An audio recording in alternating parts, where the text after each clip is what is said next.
Good morning. Welcome to the supplementary hearing of Portfolio Committee Number 2 Health for the Inquiry into Budget Estimates 2024-2025. I acknowledge the Gadigal people of the Eora Nation, the traditional custodians of the lands on which we're meeting today. I pay my respects to elders past and present and celebrate the diversity of Aboriginal peoples and their ongoing cultures and connections to the lands and waters of New South Wales. I also acknowledge and pay my respects to any Aboriginal and Torres Strait Islander people joining us today. My name's Dr. Amanda Conn and I'm Chair of the committee. Today the committee will examine the proposed expenditure for the portfolios of health and regional health. I ask everyone in the room to please turn their mobile phones to silent. Parliamentary privilege applies to witnesses in relation to the evidence they give today. However, it does not apply to what witnesses say outside of the hearing. I urge witnesses to be careful about making comments to the media or to others after completing their evidence. In addition, the Legislative Council has adopted rules to provide procedural fairness for inquiry participants. I encourage committee members and witnesses to be mindful of these procedures. Welcome back, and thank you for making the time to give evidence today. I also wanted to note we've got one committee member, the Honourable Stephen Lawrence, attending via video conference, and one of our witnesses, Mr. Phil Minns, also attending via video conference. Ms. Pearce, Mr. D'Amato, Mr. Sloan, Mr. Minns, Ms. Schoolander and Dr. Morgan, I'd like to remind you that you do not need to be sworn today, as you've already been sworn before this committee during this inquiry. Mr. McLaughlin, Mr. Daly, Dr. Kretikos and Ms. Dempsey, could you please state your names and position titles and swear either an oath or an affirmation, starting on my left? Matthew Daly, Deputy Secretary, System Sustainability and Performance, and I'll take an oath. I swear that the evidence now about to be given by me shall be the truth, the whole truth, and nothing but the truth, so help me God. Hi, Scott McLaughlin, the Acting Deputy Secretary for Health System Strategy and Patient Experience. I'll swear an oath. I swear that the evidence now about to be given by me shall be the truth, the whole truth, and nothing but the truth, so help me God. Good morning, Michelle Kretikos. I'm the Acting Deputy Secretary for Population and Public Health, and I solemnly, sincerely and truly declare and affirm that the evidence now about to be given by me shall be the truth, the whole truth, and nothing but the truth. Hi, I'm Kathy Dempsey, New South Wales Chief Infection Prevention and Control Practitioner and HAI Advisor at the CC, and I swear that the evidence now about to be given by me shall be the truth, the whole truth, and nothing but the truth, so help me God. Thank you. Today's hearing will be conducted from 9:15 to 1 o'clock with a 15-minute break at 11. During this session, there'll be questions from the crossbench and opposition members only, and then 15 minutes allocated for government questions at 10:45 and at 12:45. We're starting with questions from the crossbench, which is myself. It's recently been publicly reported that a number of public hospitals have been refusing to provide abortion services, notably Orange Hospital and Queanbeyan Hospital. In both of those instances, the Minister very quickly intervened to make sure that those services were restored, which I really appreciate. But what's being done by the department to ensure that that's not happening anywhere else? Thank you, Dr. Conn, for your question. New South Wales Health is committed to the provision of reproductive care for women. I want to be very clear about that. I've recently written to all chief executives to remind them of their obligations and to remind them that if they, for whatever reason, need to make some alteration to service provision in that area or any other, that they require my approval to do so. The Health Services Act points to that direction for local health districts. They don't have the ability to abruptly withdraw services without the approval of the Health Secretary, so they have been reminded of that.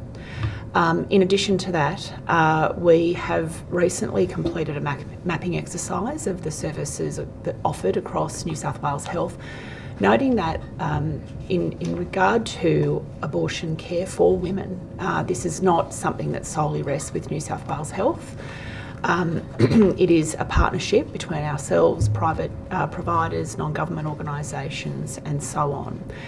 In addition to that though, it's important that we're able to give women the opportunity and the ability to find their way through what can be a very complex part of the health system, and we're committed to doing that. So there's a further piece of work happening at the moment to look at what that looks like on a district by district basis.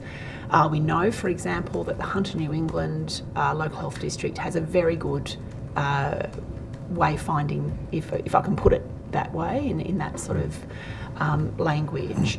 And we need to make sure that all women across the state have got access to the care that they need. So we're looking at what we provide, beyond all of those things that I've mentioned, and we'll continue to work closely with Minister Park and his office in respect of what our services look like going into the future. But at the moment, they're the types of things that are happening. I'd like to apologise on behalf of New South Wales Health to any woman who feels that she was not able to receive the care that she needed when she needed it. Whether it's with us or elsewhere, we take very seriously our responsibility in this area. I cannot state that clearly enough to you. I might ask Mr McLaughlin, if that's all right, just to add a couple of comments in that regard. Thank you, Ms Pearson. Dr Kine, this is something we take very seriously. We have strengthened some of our hospital-based abortion care services in recent weeks, and that has meant some changes at both Orange and Queanbeyan. In addition, the extensive networking and stock take across the state of both the local health district services and the other providers in the community is happening at the moment, and that will help us look at where the gaps are and issues across different regions and parts of the state that we need to strengthen. And so we do give a commitment that this is an opportunity for women to have access to care right across the community. Thank you. I appreciate the commitment that both of you have just restated. Mr McLaughlin, you mentioned that in recent weeks some of that access had been strengthened in hospitals. Are you referring to the letter written by Ms Pearce, or is there other work the committee should be aware of? There is work happening across several local health districts that is looking at both the clinics and the procedural capability of hospitals.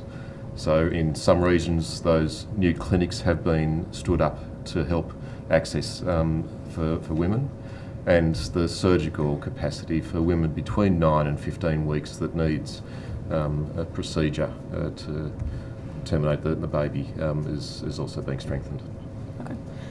When I asked the Minister representing the Minister for Health in the House about funding for abortion services, she referred to the search program and an extension of funding for that program, which is very welcome. Could you speak to some of the detail of that extension and what's actually being funded? Sure. So the search program was funded in the first year of the 4-year additional funding. That has provided a lot of opportunity, particularly in regional areas, to improve access for women seeking abortion. So more than 800 people have accessed the pregnancy options counselling. Over 550 women accessed a medical abortion through the search partners, and 50 women were supported to access surgical abortion out of that. It's a network of a lot of the community providers to improve access in rural and regional areas, and that's, I think, been successful in doing that. It's still in the early days, so there's some way to go to strengthen the service. Thank you. As I'm sure you're aware, earlier this year the TGA changed its guidelines for the prescription of medical abortion, allowing nurses and midwives to prescribe, which isn't currently permitted by the legislation in New South Wales. Do you have any indication of how many nurse and midwifery practitioners in the state would be willing and able to provide that service? Would it bolster the service? I think we'd have to take that one on notice. We obviously have hundreds of nurse practitioners across the state. It would be to some extent dependent on their area of practice. Clearly, I'm aware that the government is prepared to consider that in respect of the New South Wales legislation. We obviously would welcome that from a state health system perspective. We don't want to be an outlier in this regard in respect to the rest of the country. And certainly from our perspective, given our strong support for nurse practitioners within our own organisation, it's something we would absolutely support. But we've got to work through those legislative amendments if the government is minded to do so, obviously with the support of others into the future. Thank you. And while we're talking about legislation, I understand that the 5-year review of the Abortion Law Reform Act 2019 was due in October. Can you update us on the status of that review? I'd have to take that one on notice. Yeah, thank you. No worries. I also wanted to ask about training for the workforce. You mentioned nurses and midwives who might have abortion care in their scope or not, and particularly for a procedure like abortion that's primarily provided by external partners, general practitioners, not in public hospitals. It means that trainee health practitioners aren't exposed to that kind of care very frequently. So is there any work being done to actually support the workforce to become trained in providing abortion care?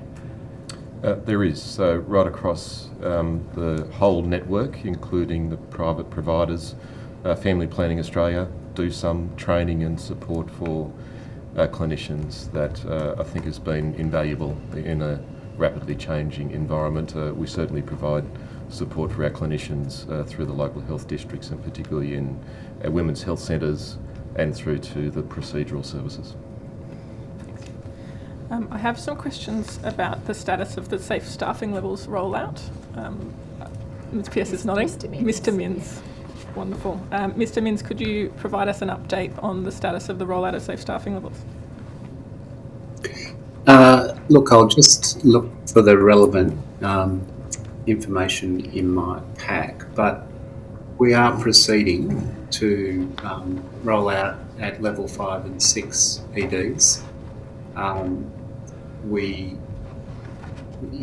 got a forward list of the additional sites that we want to roll out to, and the Minister has asked us to look at the potential to roll out to level 3 and 4 emergency departments in the new year.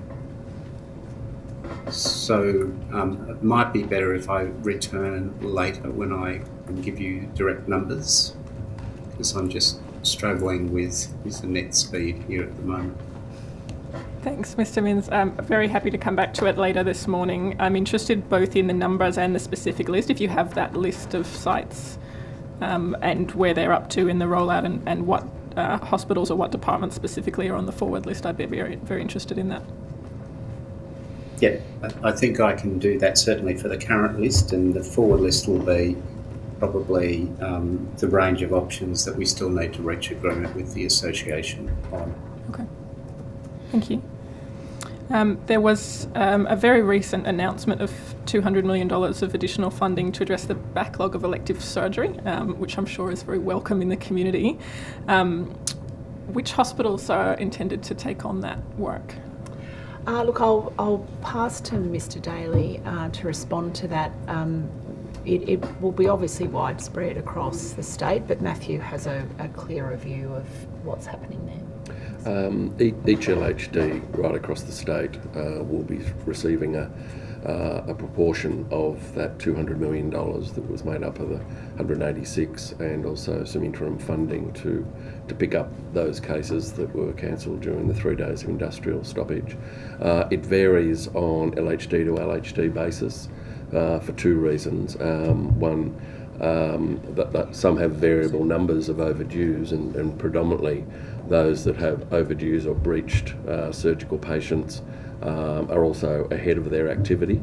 So it's those hospitals that will be receiving slightly more money than others in order to bridge the activity that they've over-delivered on their service agreement, plus sufficient funds to bring their breached surgical patients back to pre-COVID levels, which is the obvious objective, which we did achieve not all that long ago.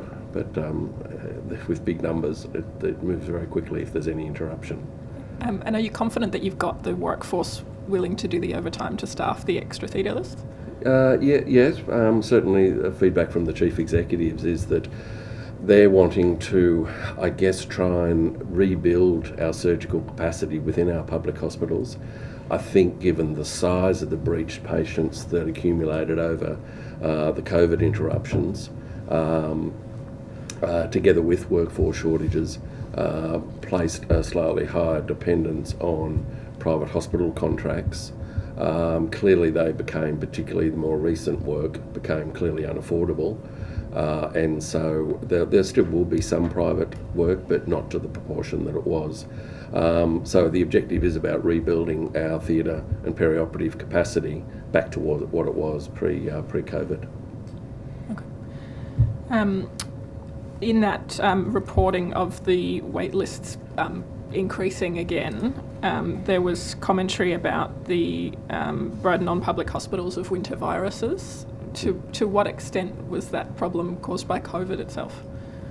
Well, I guess as Kerry Chant advised me with the great modelling and then reporting that she does for the first time this winter, we had a triple peak of COVID, RSV and influenza that all three peaked at exactly the same time. And it's really interesting looking back over past winters, you see the various peaks of the viruses, but this is the first time that all three peaked at exactly the same time. And so, yeah, that put a lot of pressure on our EDs, and not just for the lower triage categories, but also some very sick people.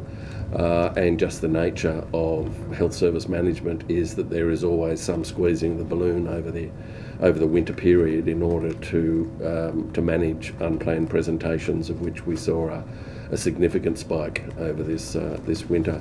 But to their credit, the LHDs and chief executives have moved to address that, and this funding support, particularly for those LHDs that were over their activity target, certainly facilitates that, such that I'm very confident that we'll be returning to pre-COVID by the end of this financial year.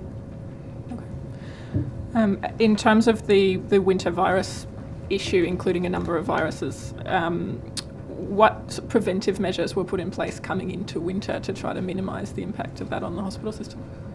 I'll take that on. If Well, every winter we ask the LHDs to prepare pre-winter plans, and that is both preventative as well as reactionary. You know, we can fairly accurately predict spikes in presentations, although on the I think it was the 5th of June of this winter, where we had over 10,000 presentations in one day. Now, none of our modelling can predict a 10,000 presentation day when, a typical busy day is in the high 7s, low 8s. Sometimes it gets up to the 9s, but to crack 10,000 as it did at the very beginning of winter was a real wake-up call for us all. And the LHDs responded appropriately by executing their winter plans. There's a very strong marketing campaign, not only through population health for the public to take up immunisation, but also we're very active in trying to encourage our staff to get immunised, which we provide at no charge for all the obvious reasons that benefits both individuals and the community. Thanks. As a former GP, I'm a strong supporter of immunisation campaigns, but my question might be better for population health in terms of preventing community spread of viruses coming into winter to reduce that burden on hospitals. Were there any other measures taken in addition to immunisation? I might start off, if that's okay, Sure. Dr. Conlon, and pass to Dr. Kretikos or to Kathy. Look, first of all, we obviously do a lot of public messaging throughout winter. We have, sadly, as a consequence of COVID, the pandemic period of COVID, increased the following on our social media channels substantially, and as a consequence of that, our ability to communicate with the public has improved. So we do a lot of social media messaging in addition to other public messaging. The usual things: don't go to work if you're sick, wash your hands, wear a mask, etc. In addition to that, within our hospitals, we established throughout the pandemic our risk matrix for how we would deal with our workplaces, our hospitals, when COVID is peaking, and other respiratory illnesses as well. I'm sure Dr. Kretikos and Ms. Dempsey can talk you through that in more detail, but essentially whereas once we had a statewide mandate around, for example, the wearing of masks in our hospitals, now we have the ability for a much more nuanced approach to that, so that all of the local health districts are aware of the risk matrix. They make their assessments based on what they're seeing in their local community. If COVID is peaking, then they will obviously implement the wearing of masks.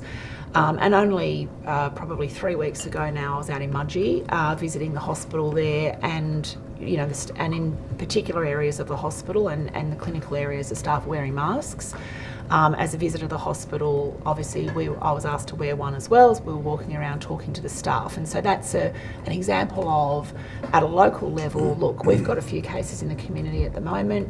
We'd like to obviously address that within the organisation, and so that's what they do, and that's communicated to them as well. But Michelle, did you have anything you wish to add to that?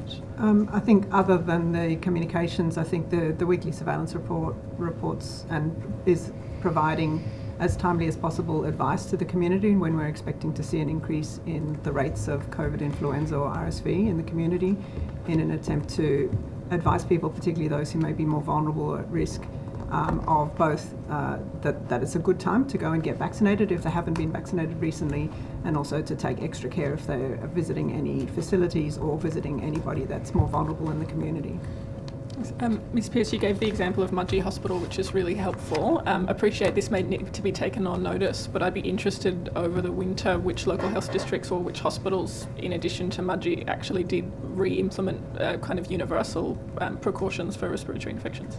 I think that would be very difficult for us to collect that. We could do it at a high level, across the districts. I think across 226 hospitals, it would be very difficult for us to collect that information. I'll take it on notice to provide to you what we can. As I say, it is clearly communicated to chief executives when the risk panel meets. If they believe that there is a requirement for a more universal approach to be put in place, that is communicated to the system. If they meet and they determine that, look, we're at the foundation level or we've gone up a level to yellow, then that is also communicated. It's then incumbent upon the chief executives across the system to enforce that. My view of it, I do a lot of, getting out to our hospitals, is that they tend to err on the side of caution with respect to the application of that risk matrix. At a previous estimates, I raised the issue of particularly vulnerable patients, for example, people with immunocompromise, having to request staff to wear a mask and that request on occasion not being met. Has any work been done to communicate the importance of that, but particularly when patients request it? Yeah, look, I think that, I think it would be very difficult for someone if they're in hospital feeling scared, that, they had to ask somebody to put a mask on. Obviously, we've talked to the system about this. As I say, it's very hard to apply that issue that you're raising universally across the system, which is why I refer back to the risk matrix, and that is that when you've got high levels of any respiratory disease circulating, it's important that our staff are given that guidance. But obviously we would, in all cases, seek to allay any patient's concerns or fears in hospital, and I'm sure our chief executives would agree. I'll come back to this after the opposition. I'll go to the Honourable Damien Tudor. Good, thank you, and thanks for battling the traffic this morning. Yes. You come through the tunnel, did you? I attempted to, but I had to divert, but yeah. I made it. Thanks. Mr Daly, probably this is your forte, or it appears it is. How many elective surgeries were cancelled as a result of industrial action taken in November? Oh, gee, I knew it on a day-by-day basis. It was approximately 500 on each of the first 2 days. I've probably got a note in here, which I'll get specifically, and 702 on the third day of the industrial action. All of those have either now have since been received their surgical therapy, whatever it was, or they've been rescheduled to do so. So I think just on the estimate that you've made, it's about 1,700 over the 3 days. That's my recollection, yes. Of and the number which have actually been completed? All from the first day. Yep. And my understanding is all from the second day of industrial action. The third day, I haven't had confirmation, but I can confirm that if they haven't actually received their surgery, they are rebooked already to do so. So the government's announced, I think, $200 million in additional funding to boost overdue surgeries. Over what period of time do you anticipate that being rolled out? The objective government has asked for us to deliver for that funding is to achieve it by the end of this financial year. So by 30 June, I'm engaging with the chief executives to ensure that they get their numbers back to pre-pandemic levels. So is there a formula in terms of the manner in which that funding is going to be distributed across the system? Yeah, there's a number of components of the distribution. Obviously, the size of any of the number of breached patients is the first one. Secondly, an influence, because we're not here to reinforce bad behaviour, is that if they're above their activity target for which they've been funded in their service agreement, that's also an influence. And we also have equity adjusters in that takes in growth for population and ageing. That is also applied, and it varies from district to district for obvious demographic You're not reasons. suggesting that the nurse's behaviour is bad behaviour, are you? No, just that in terms of bad behaviour might be a poor choice of words, but it's a choice of words. If they were, it is a choice of words. But if it was an outcome of breached patients and they were under their activity target, well then they are in essence already funded for it, so it wouldn't be appropriate for me to double fund activity for which they're already funded. So the Minister was suggesting yesterday that some of the backlog which had increased, and I think there has been a substantive increase in the backlog of waiting times for surgery. Has that increased because of industrial action? Oh, to the tune of those numbers, yes, but I guess... But you've caught that up, didn't you just tell me? I'm sorry? Haven't you caught that up? What, from the industrial action? Yeah, as I said, most of those people have been treated, but in so being treated, they have deferred other patients who otherwise would have been treated in that spot had it not been for the cancellation during the industrial days. So whilst everyone that has been treated has either received their surgery or has a date for it, that has dislodged other people who otherwise would have been had received their surgery on those dates. So it's not true necessarily to say that industrial action is the sole reason for the increase in delays for elective surgery, is it? No.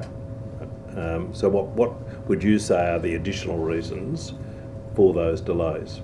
I would say, in addition to the industrial action, winter is always a delaying factor, in as much as unplanned presentations have to be responded to, and sometimes that requires hospitals and districts in their winter planning to slow down some planned surgery, elective surgery, in order to make sure they can meet all the needs of unplanned presentations through emergency department predominantly.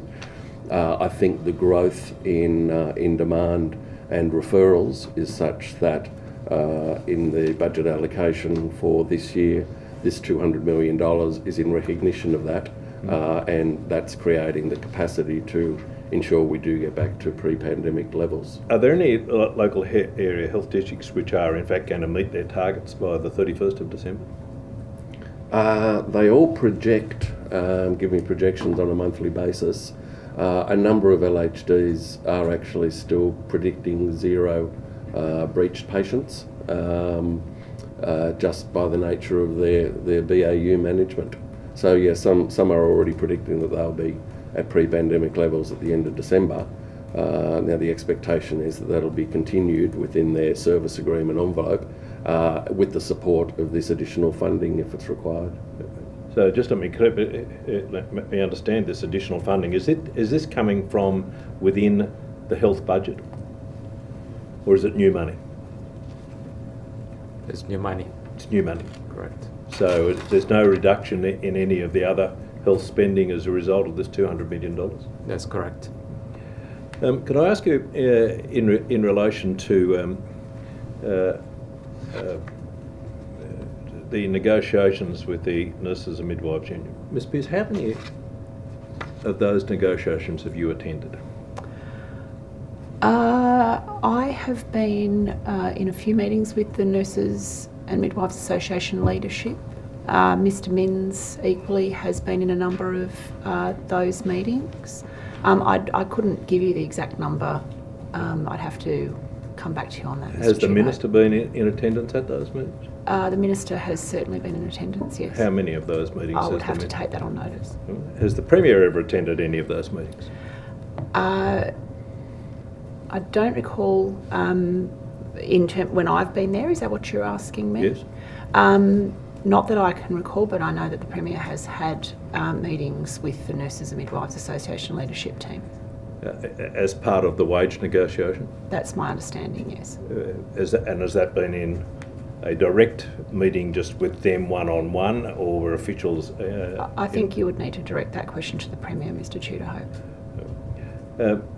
When did you first... when were you first made aware that safe staffing levels was a trade-off for wages?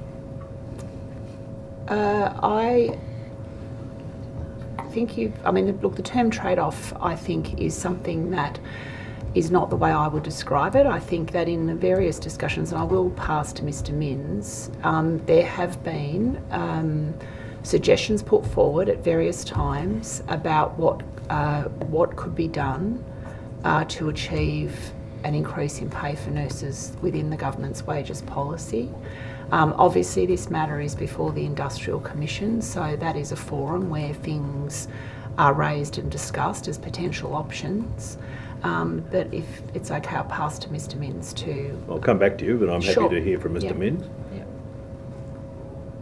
Mr Tudor, when we were following the recommendation of the Industrial Relations Commission President to undertake 4 weeks of intensive negotiations, those negotiations were conducted by the Association, Ministry and representatives of the Minister's Office, the Treasurer's Office, the Premier's Office and the Minister for Industrial Relations Office. And we met multiple times a week across those 4 weeks. And it's probably in the beginning of the second week when, under the programmed agenda that was worked out with the association and the facilitator of those meetings, that the government presented the idea of options to enable movement to occur on the current government wages offer. And so that would have included the consideration of a delay or slowdown to safe staffing level rollout. I take it what you're suggesting is that comprises part of the bargaining parameters on behalf of the government. I think that's fair to describe it that way, yeah. So what are the other bargaining parameters with which the government has in fact adopted for the purposes of trying to find an outcome with the nurses to achieve their request for a 15% pay rise? So the principal alternatives were also, in addition to the timing around safe staffing, was to look at whether or not the wage increase was uniform across all levels of nursing award coverage, or whether there was the potential to address the areas where the comparative pay position to other jurisdictions was under the most pressure. So it's not the case that either New South Wales or the other states have the same kind of incremental structure across the salary bands. It was identified that the areas where New South Wales Health was under the most comparative pressure were at the system in nursing, enrolled nurse and registered nurse year 1 and year 2.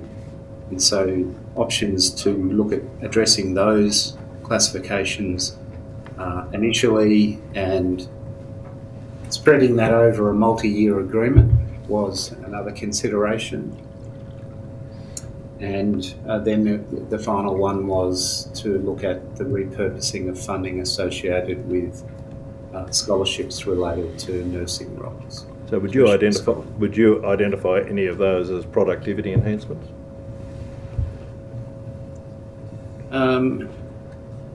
Well, they're all mechanisms that generate a savings to otherwise committed expense, which would then be available to be directed towards the wages outcome.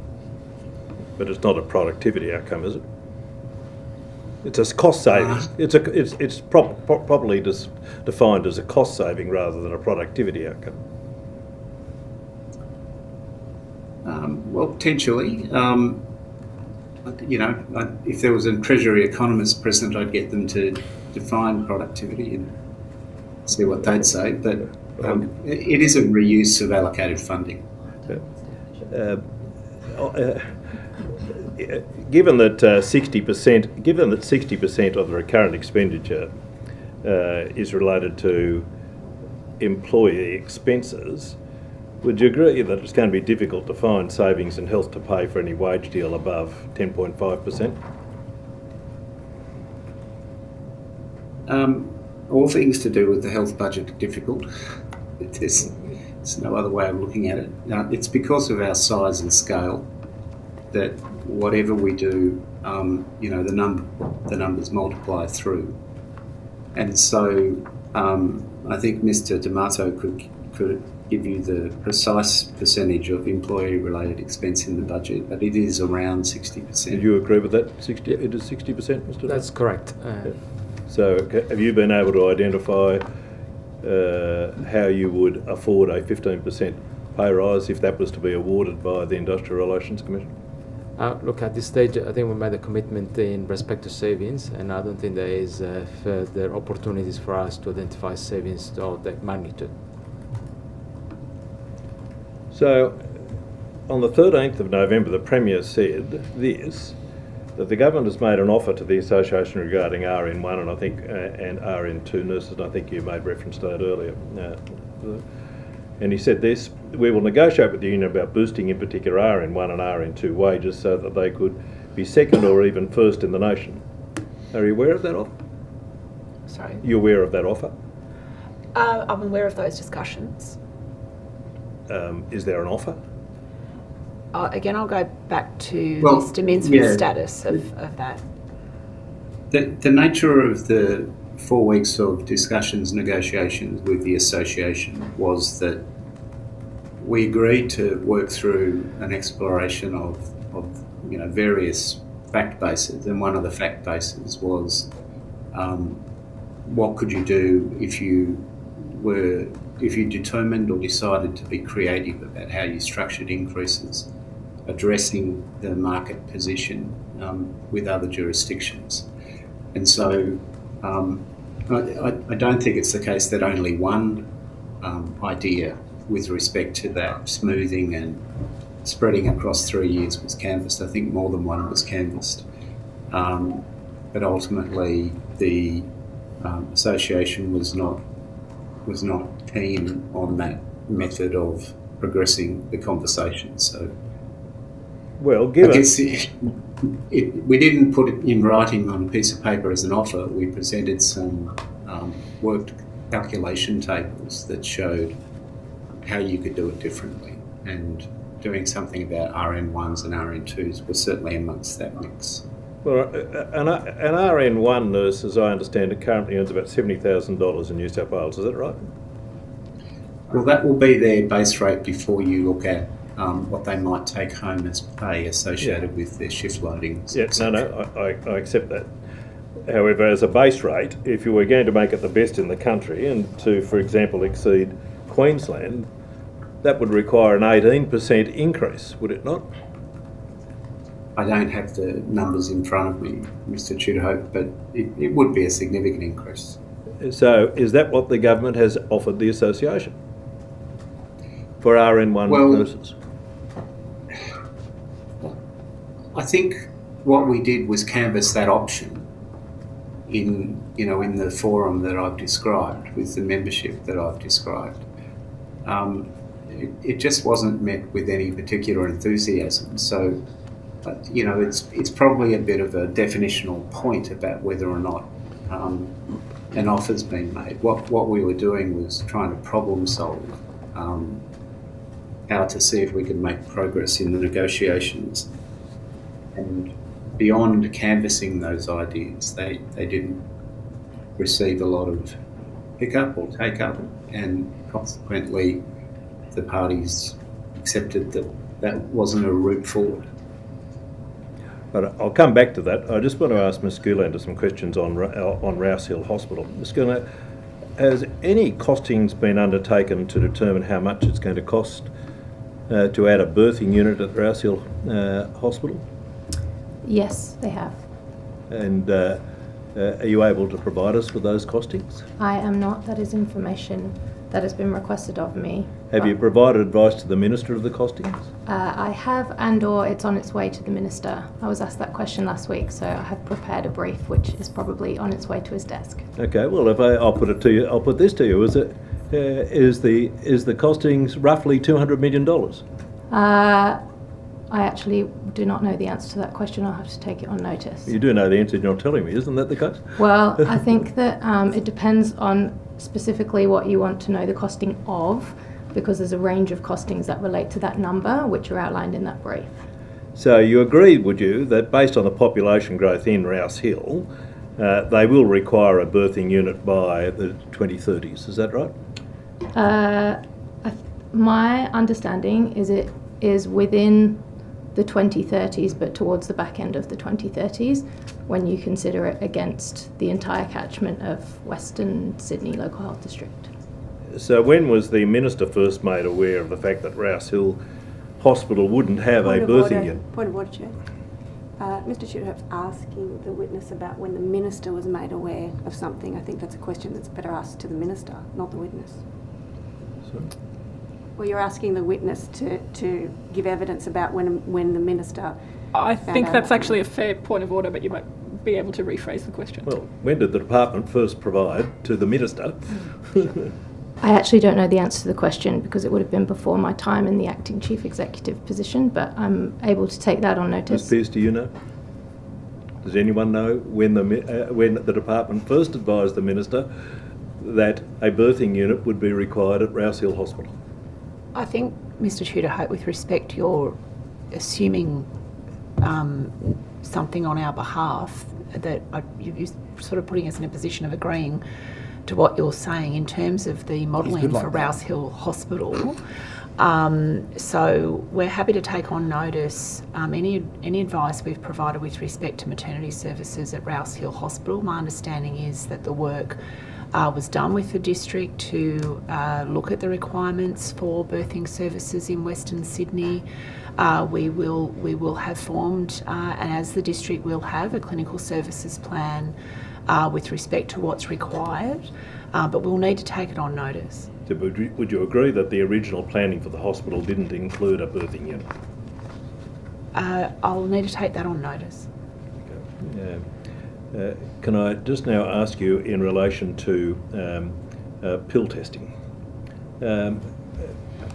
What is the government, I take it, Ms Pearce, you will be attending the drug summit? No, I'm not attending. Is anyone from the department attending? Certainly there are, yes. I'll come back to that. Thank you.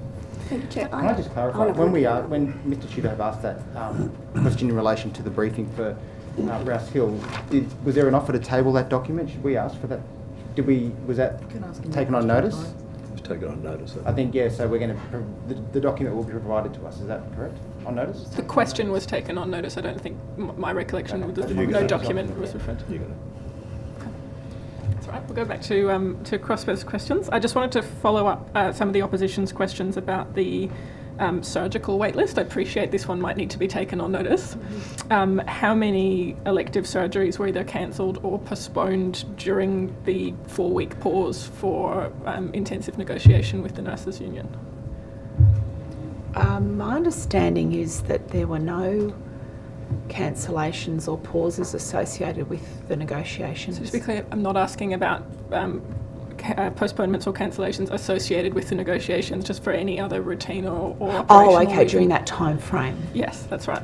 Okay, yeah, we'd have to take that on notice. Thank you. Yeah, I mean, there's certainly, what I will say to you is there was certainly no statewide pausing of surgery at any time this year. Certainly, to be clear, it's not Yeah. what I'm alleging at all. Well, what are you I'm asking aware me? of I'm data unclear. at a local level from the local branch of the Nurses and Midwives Association in the town that I live, that far more elective surgeries are postponed or cancelled in the average month for operational reasons like staffing or bed block than were cancelled on the 3 days of industrial action this year. So I'm seeking data. You're talking about the Albany nu- Hospital, are you? I'm talking specifically about Albury, and I'm interested if that's the same statewide or not. I'm asking you to provide that data, and I'm happy for it to be taken on notice. Sure, okay. Thank you. The other thing I wanted to ask about with the elective surgery waitlist was the New South Wales Health Elective Surgery Waitlist review by Ernst & Young. I've got that, a redacted version of that report if other committee members are interested in it.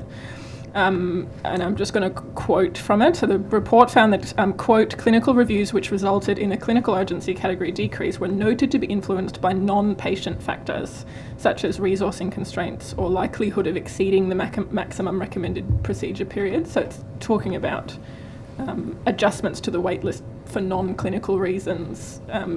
That's obviously a distressing finding. What's been done since then to address that issue?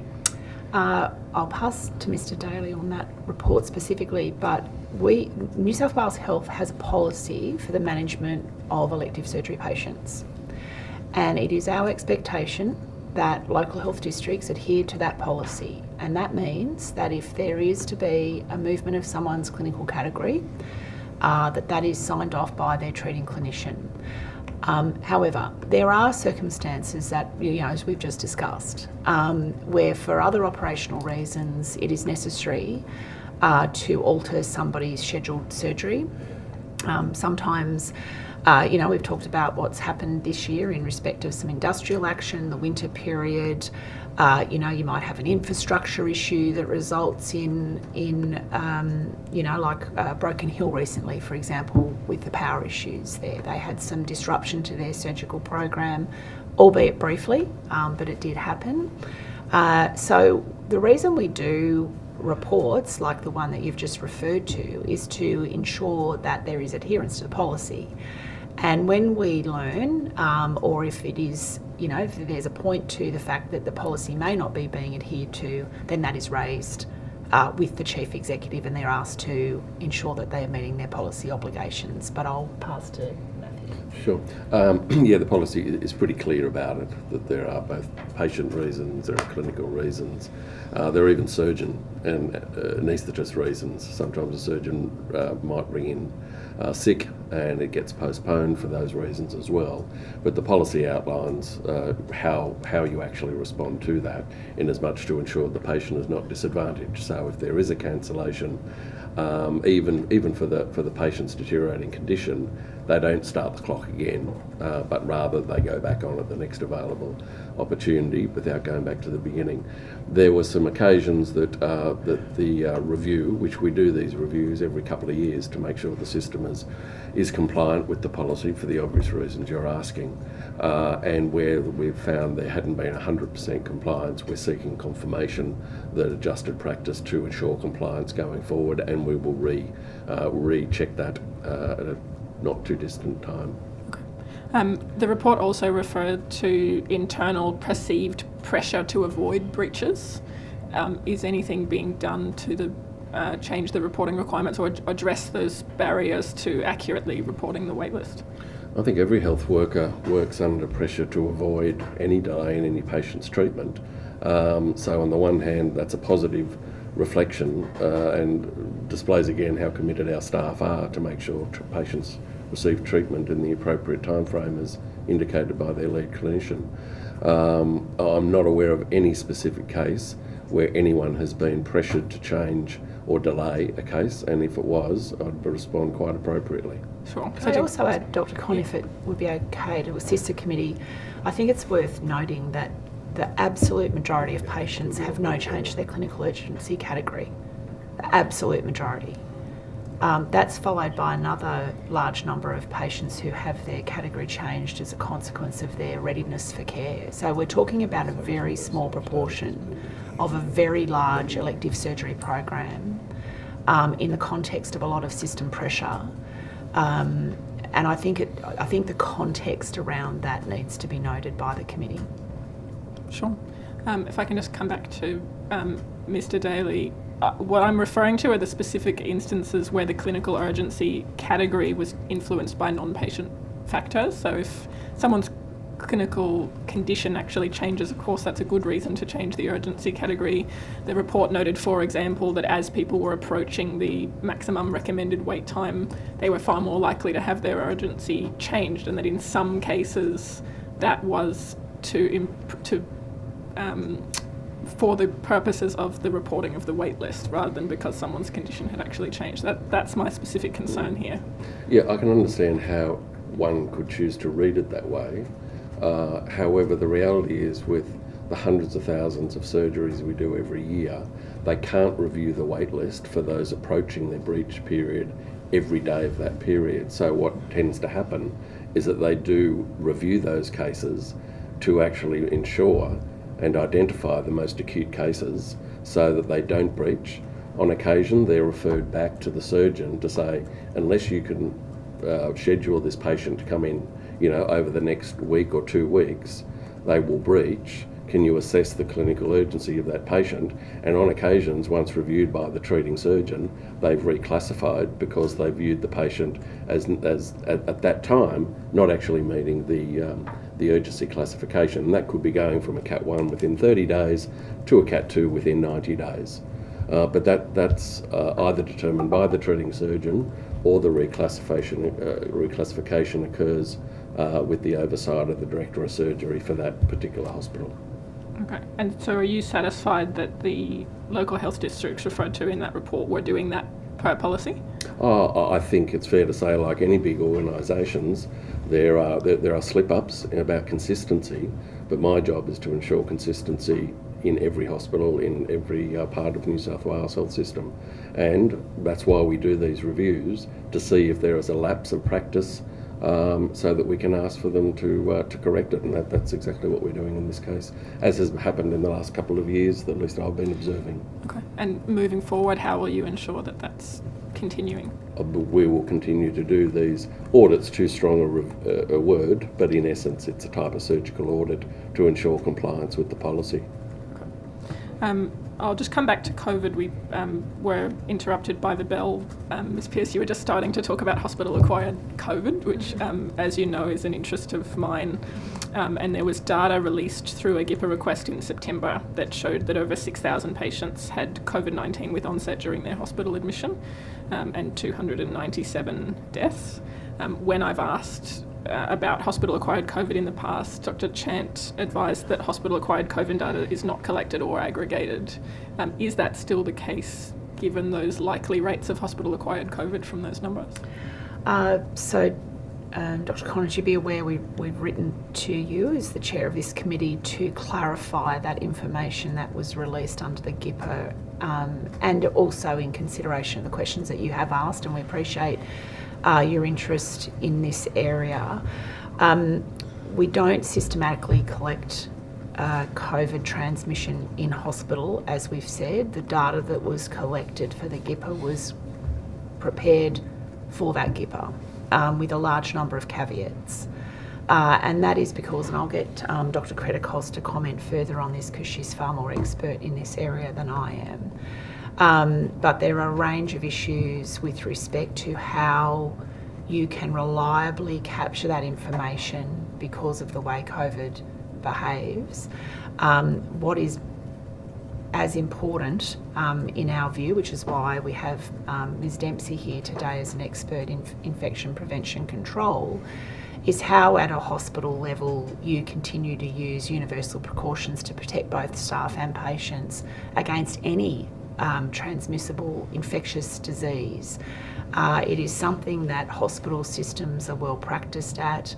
whether it's for MRSA or influenza, the use of universal protections to protect staff and patients alike. So I appreciate, and look, it's a very complex area, which is why we wrote to you as the chair of the committee to clarify our position on this. We maintain the view, and as Dr. Chan, and she is, for the benefit of the committee, away overseas on a long-planned overseas trip at the moment. She has tried to explain the fact that we don't systematically collect that information because of all of the issues associated with it. But I'll pass to Dr. Kretikos. Yes, thank you. So the issue primarily with COVID is that the incubation period for COVID is 1 to 14 days, and it makes it very difficult to determine the number of people who actually acquired COVID in hospital, because they may have acquired COVID before presenting to hospital but only became symptomatic sometime during that period. And without doing detailed questioning of the patient and their exposures, it's very difficult to know whether somebody acquired it in hospital or prior to hospital. It's more important to be able to act on the information to ensure that the appropriate infection prevention and control processes are in place, rather than trying to spend a lot of time and effort determining where the acquisition occurred. It's more important to make sure that the appropriate procedures are taking place.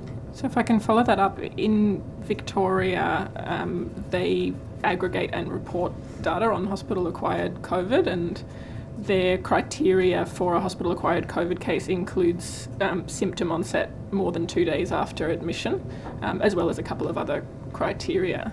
But I'm interested to understand what you see as different between New South Wales and Victoria. Why have they got a workable definition to be able to produce this kind of data? Could I just perhaps offer some assistance there? I've spoken to my counterpart in Victoria with respect to what they're doing there presently.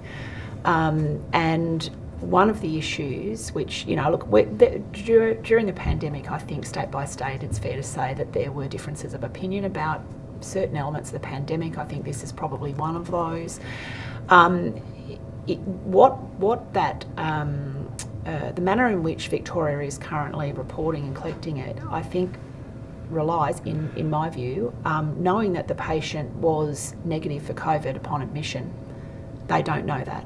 They do not test patients routinely presenting to hospital for COVID.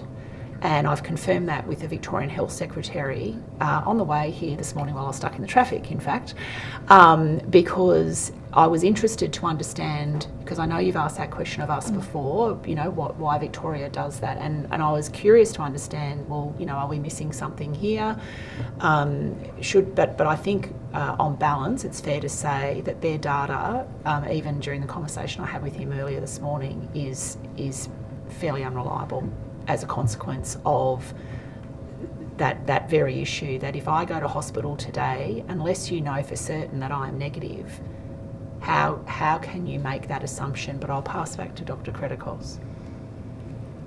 I think it's important to note that information may be collected for various reasons, and it may be that this may be being used as an indication of further information or further investigation that may need to be done. It's not, in my view, it would never be a definitive indication of whether something was acquired in hospital or not. And that definition that you've just described is not consistent with most of the definitions that are being applied internationally, which would again be non-definitive, which would really be attempting to assign a sort of probabilistic estimate of whether a person may have acquired COVID in hospital or not. 2 days is extremely early in the incubation period, so I would say on balance there would be quite a substantial proportion of people that would probably not have acquired COVID in hospital, but it would all be probabilistic. You wouldn't be able to be definitive. In the letter that you wrote, Ms Pearson, and thank you for that, you advised that Health had commenced a project to determine the relationship between the data released in response to the GIPA and the likelihood of the patient having acquired COVID in the hospital. Could you update the committee about what that project involves? So that process is underway, and so we're linking the data that was provided as part of the GIPA to the notification data that we have to make a better assessment of the timeline between when a notification was first made about COVID and when they were admitted to hospital and their length of stay in hospital. But again, this is unlikely to be definitive because we would not have sufficient information to determine whether COVID was acquired in hospital or not. It would just allow a slightly greater assessment of the probability of whether COVID was acquired in hospital or not. But the information isn't sufficient to make that as a definitive piece of information. Sure. I suppose my follow-up question is, with the kind of numbers from that GIPA application over 6,000, I appreciate that you've put significant caveats on that data, but it's still concerning for the community that there might be as many as 6,000 people catching COVID in hospitals. So in what way is that actually impacting practice and infection control in hospitals? I think it may be best to ask Kathy Dempsey if she could talk about that. Hi, thanks. So in terms of the infection prevention and control, we have standard and transmission-based precautions. We've still got contact tracing for any cases that turn positive within our hospitals. So that's continued in hospital and that's a requirement under the guidelines. If we look at comparing the GIPA data to our incident management, we can at least halve that figure. But again, to actually go through all of those line by line to determine which exactly were healthcare required would take an awful amount of resources. I guess the determination is whether it's required, and it wouldn't change the guidelines that we currently have in place. Okay, and you said that contact tracing is still undertaken for all of the COVID cases, which is excellent. But if contact tracing is being undertaken, surely that can be used to then validate the figures, whether it was hospital acquired or not. So contact tracing for infection prevention and control is slightly different to public health contact tracing. So it's based on the local team and the local program, and they'll do line listings and they'll pick up patients who are positive, and then they'll contact trace those that are in immediate, right? So it's not something that you would collect data on, but it would then be something that you would overlay your infection prevention and control guidelines on. Yeah, so if hospital tracing, contact tracing for a hospitalised patient involves the people in their immediate area, so I'm thinking about people on a 2-bed or a 4-bed ward, surely that is useful information to then determine that a case was hospital acquired or not.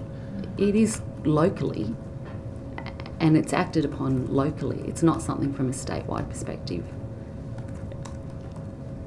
If there was interest at a statewide level in collecting that data, could it be acquired from those local practitioners who are doing that work?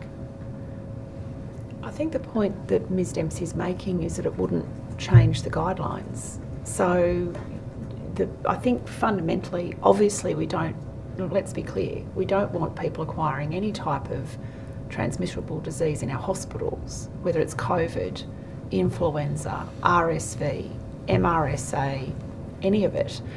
But the guidelines exist that protect against all of those things, which is why I talked earlier about the risk escalation panel that we have, so that when we know that that the things are peaking at a statewide level, I mean, we haven't gone back to a statewide mandate of mask wearing for some time, but that's not to say that at a local level that wouldn't be mandated. So I think what we're saying is we have an interest in it as well.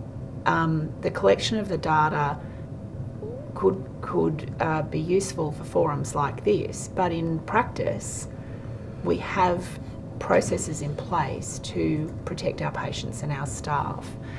They're not, foolproof. They're not. There are always going to be issues, no matter how hard you try. But I think what Ms Dempsey's saying, and I don't want to put words in her mouth, is that it wouldn't alter the way we would act on it. And I suppose for clarification, I am a bit of a data wonk, but I'm asking because I'm contacted by the families of people who've died from COVID in hospital who are seeking reassurance that everything that can be done is being done to prevent that from happening to someone else. Yeah, and that's why we're saying we have a very robust infection prevention control framework that is acted upon, that is taken seriously, and And I would say that in any circumstance where there is an unexpected death in one of our hospitals, that will be investigated, and the health service would be in contact with families throughout. We're very open if we've erred, and we do our best to support people in all circumstances. Thank you. I'm out of time. Mr. Tudor. I'm sure you'll come back to it. Ms Pearce, I was asking you just before, in my last lot of questions, about the department's position in relation to pill testing, and you in fact did indicate that the department will be represented at the drug summit. Does the department have a position which it will be putting to the drug summit? In respect to pill testing? Yes. Not to my knowledge, no. Well, has the department commissioned any review of the pill testing, substance testing at all? I would have to pass to Dr. Kredikos to see if she has a response to that. Not that I'm aware of.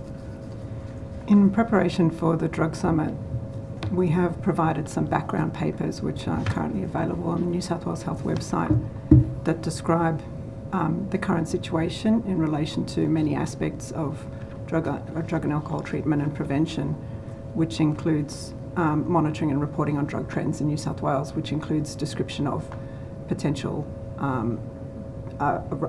ways in which monitoring and reporting on drug trends could occur.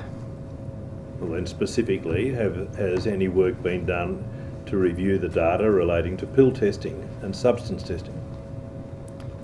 So we currently have processes in New South Wales to monitor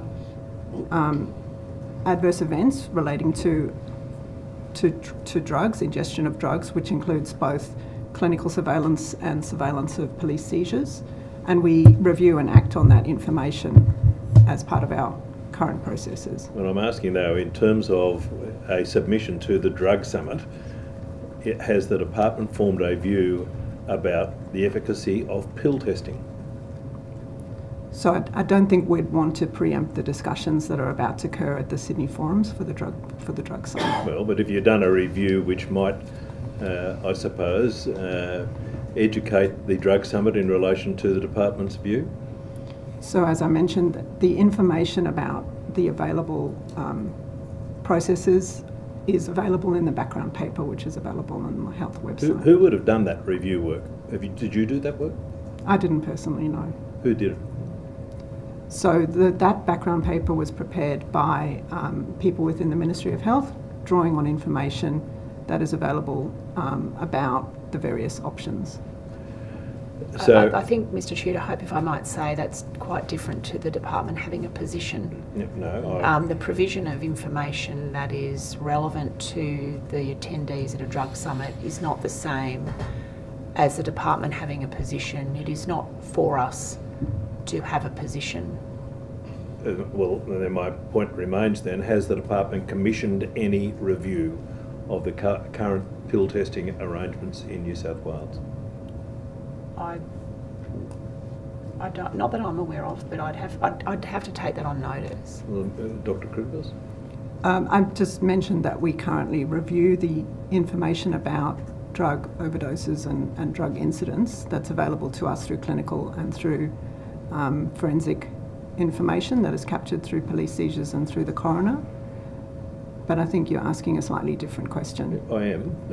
I'm specifically directing a question about whether the department has commissioned a review about the current arrangements in relation to pill testing. I think we'll take that on notice, Mr. Tudor. Hope that not that I'm aware of. Dr. Kredikos is referring to, and you'll note again through our social media channels and others, media releases, we put out alerts if we find, for example, that there are other toxic substances contained in heroin or so on, and that's what Michelle's referring to. We do that now. You're obviously asking about pill testing as it relates to events and so on.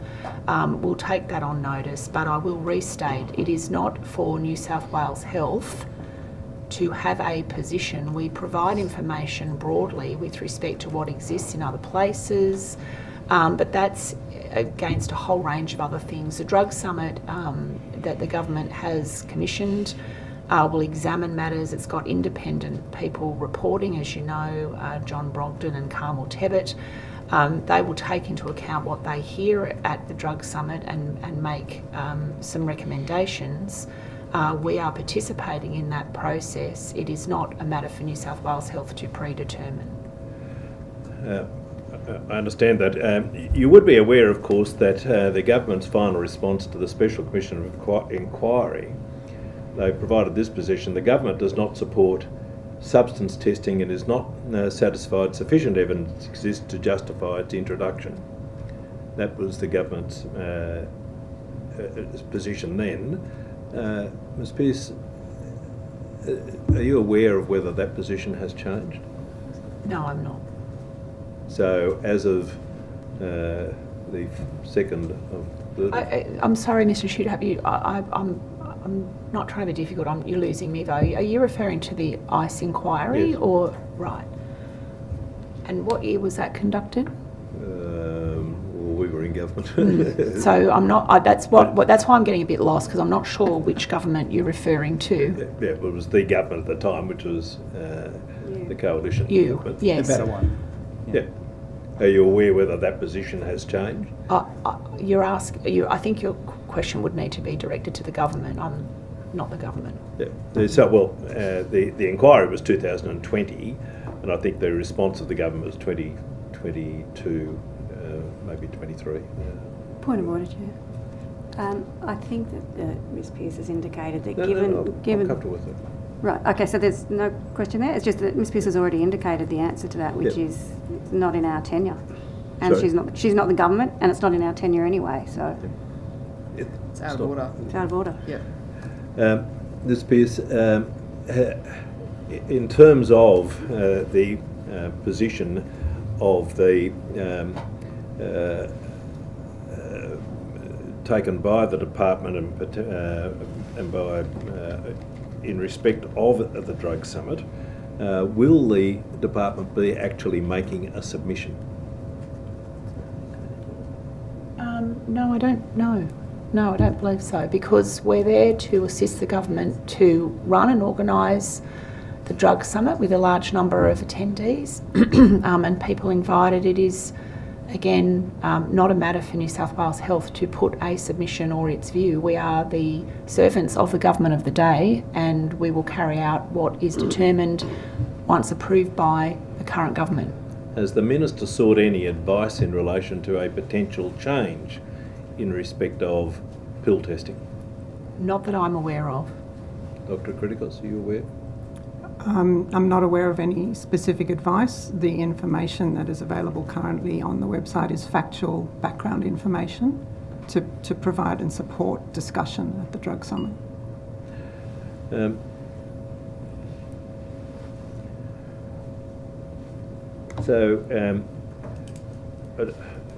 You would say that, as we sit here today, that there is no information available to you, Ms Pearce, which would indicate that the government expects to make an announcement changing its position in relation to pill testing? A point of From order, your Chair. This question is clearly seeking to elucidate an opinion from a public servant about government policy, which is out of order. I'll Procedural uphold fairness that, resolution. and similar of the to this House. morning, you might be able to rephrase questions to be suitable for the bureaucrats. So, if the government had sought to move to a position where it would change its policy on pill testing, to the best of your knowledge, they haven't sought advice from the department in respect of that position? With respect, I don't think the government is preempting the outcome of the Drug Summit, and neither are we. I can't add any more to you, Mr Tudor-Hope. I'm sorry. I have nothing to offer in that question. No, but thank you. Thank you. Ms Pearce, born before arrival rates, are you aware of what they are in relation to maternity issues? Yes. Yep. Does the department track them? Not.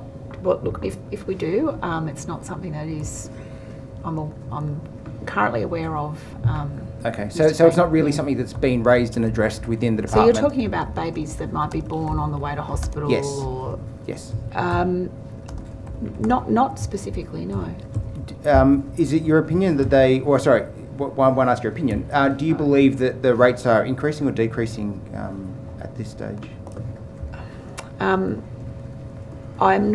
Nothing that I've seen would indicate an increase, but given that I've just said to you that I'm not aware that we collect that data, it would be very difficult for me to make that assessment. That's totally fine. If you could take on notice just what work is being done in the department around the born before arrival rates, that would be great. Noting that not all babies born in New South Wales come to a New South Wales public hospital. No, I appreciate it. I'm just after what data you might have available. Sure. Thank you. Can you tell me how many maternity services have closed within the last 12 months? I would need to take that on notice. Thank you. Is there a plan for Muswellbrook to reinstate birthing services? I would need to take that on notice. Okay. What birthing services exist at parks? I mean, between Forbes and Parks, obviously over a number of years, given their very close proximity, both with very nice facilities, there has been quite a lot of work with respect to the birthing services at both. Mm-hmm. And I would need, unless you know Mr. McLaughlin as a former chief executive there, but it's been a while, I would need to take on notice the current arrangements. But given that we're talking about two facilities that are quite close together, mm-hmm. You will appreciate that it has been important over time to consolidate services at one rather than trying to spread them thinly across two. But I'd need to come back to you on the current state of affairs at Parks. It's quite prescient of you because my next question is Forbes effectively the new maternity centre for Parks? I don't know that I would necessarily characterise it in that way, but this is an issue that has been going on for many, many years. The decisions around maternity services in Parks and Forbes has been discussed really for a significant number of years. Mm. And partly it's because they, as I say, they've got two facilities there that are both very nice. Mm-hmm. We are not, it is well documented that we've had challenges with respect to midwifery in particular across the state, and that is something that's felt right across the country. Mm-hmm. And my point is that we do the best with what we've got, and if that means that we need to consolidate services in a hospital that is 20 or perhaps 30 minutes away from another, mm-hmm. in the interests of providing safe care, mm-hmm. which is really our priority, then that's what we've had to do. Mm. Would we love to have, a fully, staff service all over the place? Maybe. But we need to also be mindful of what we're doing with our health budget, which goes back to your time in government. Mm. You'd be well aware of these issues. And that's why I guess I can sense a level of defensive-ness. It's literally just a question that I was just seeking to elucidate on. There was just... Mr. Fang, I'd ask you not to characterise the emotion of the witnesses. I don't think that's in order. Look, I appreciate that, Chair. I just don't want people to feel as if there's a level of attack here. I'm just literally asking. I think Ms. Pearce is well qualified to be able to I answer appreciate her. questions. She's phenomenal. I genuinely believe that. So just in relation to what you were saying before, the Now government, when they were in opposition, were quite vocal about their plans for the birthing services in rural and regional New South Wales. Ms. Pearce, can you tell me what the government plan is to ensure that rural and regional New South Wales women and their families can birth in or close to their communities? I think I'd take the broader question on notice. Mr. McLaughlin may be able to assist. One of the things that we're very committed to, and the government is committed to is the expansion of midwifery group practice models across the state. We are seeing a number of those increase, and just last week I was down in southern New South Wales and in the Illawarra. We've just started the country's first birthing on country service with Waminda. That is also giving access to Aboriginal women to be able to birth on country.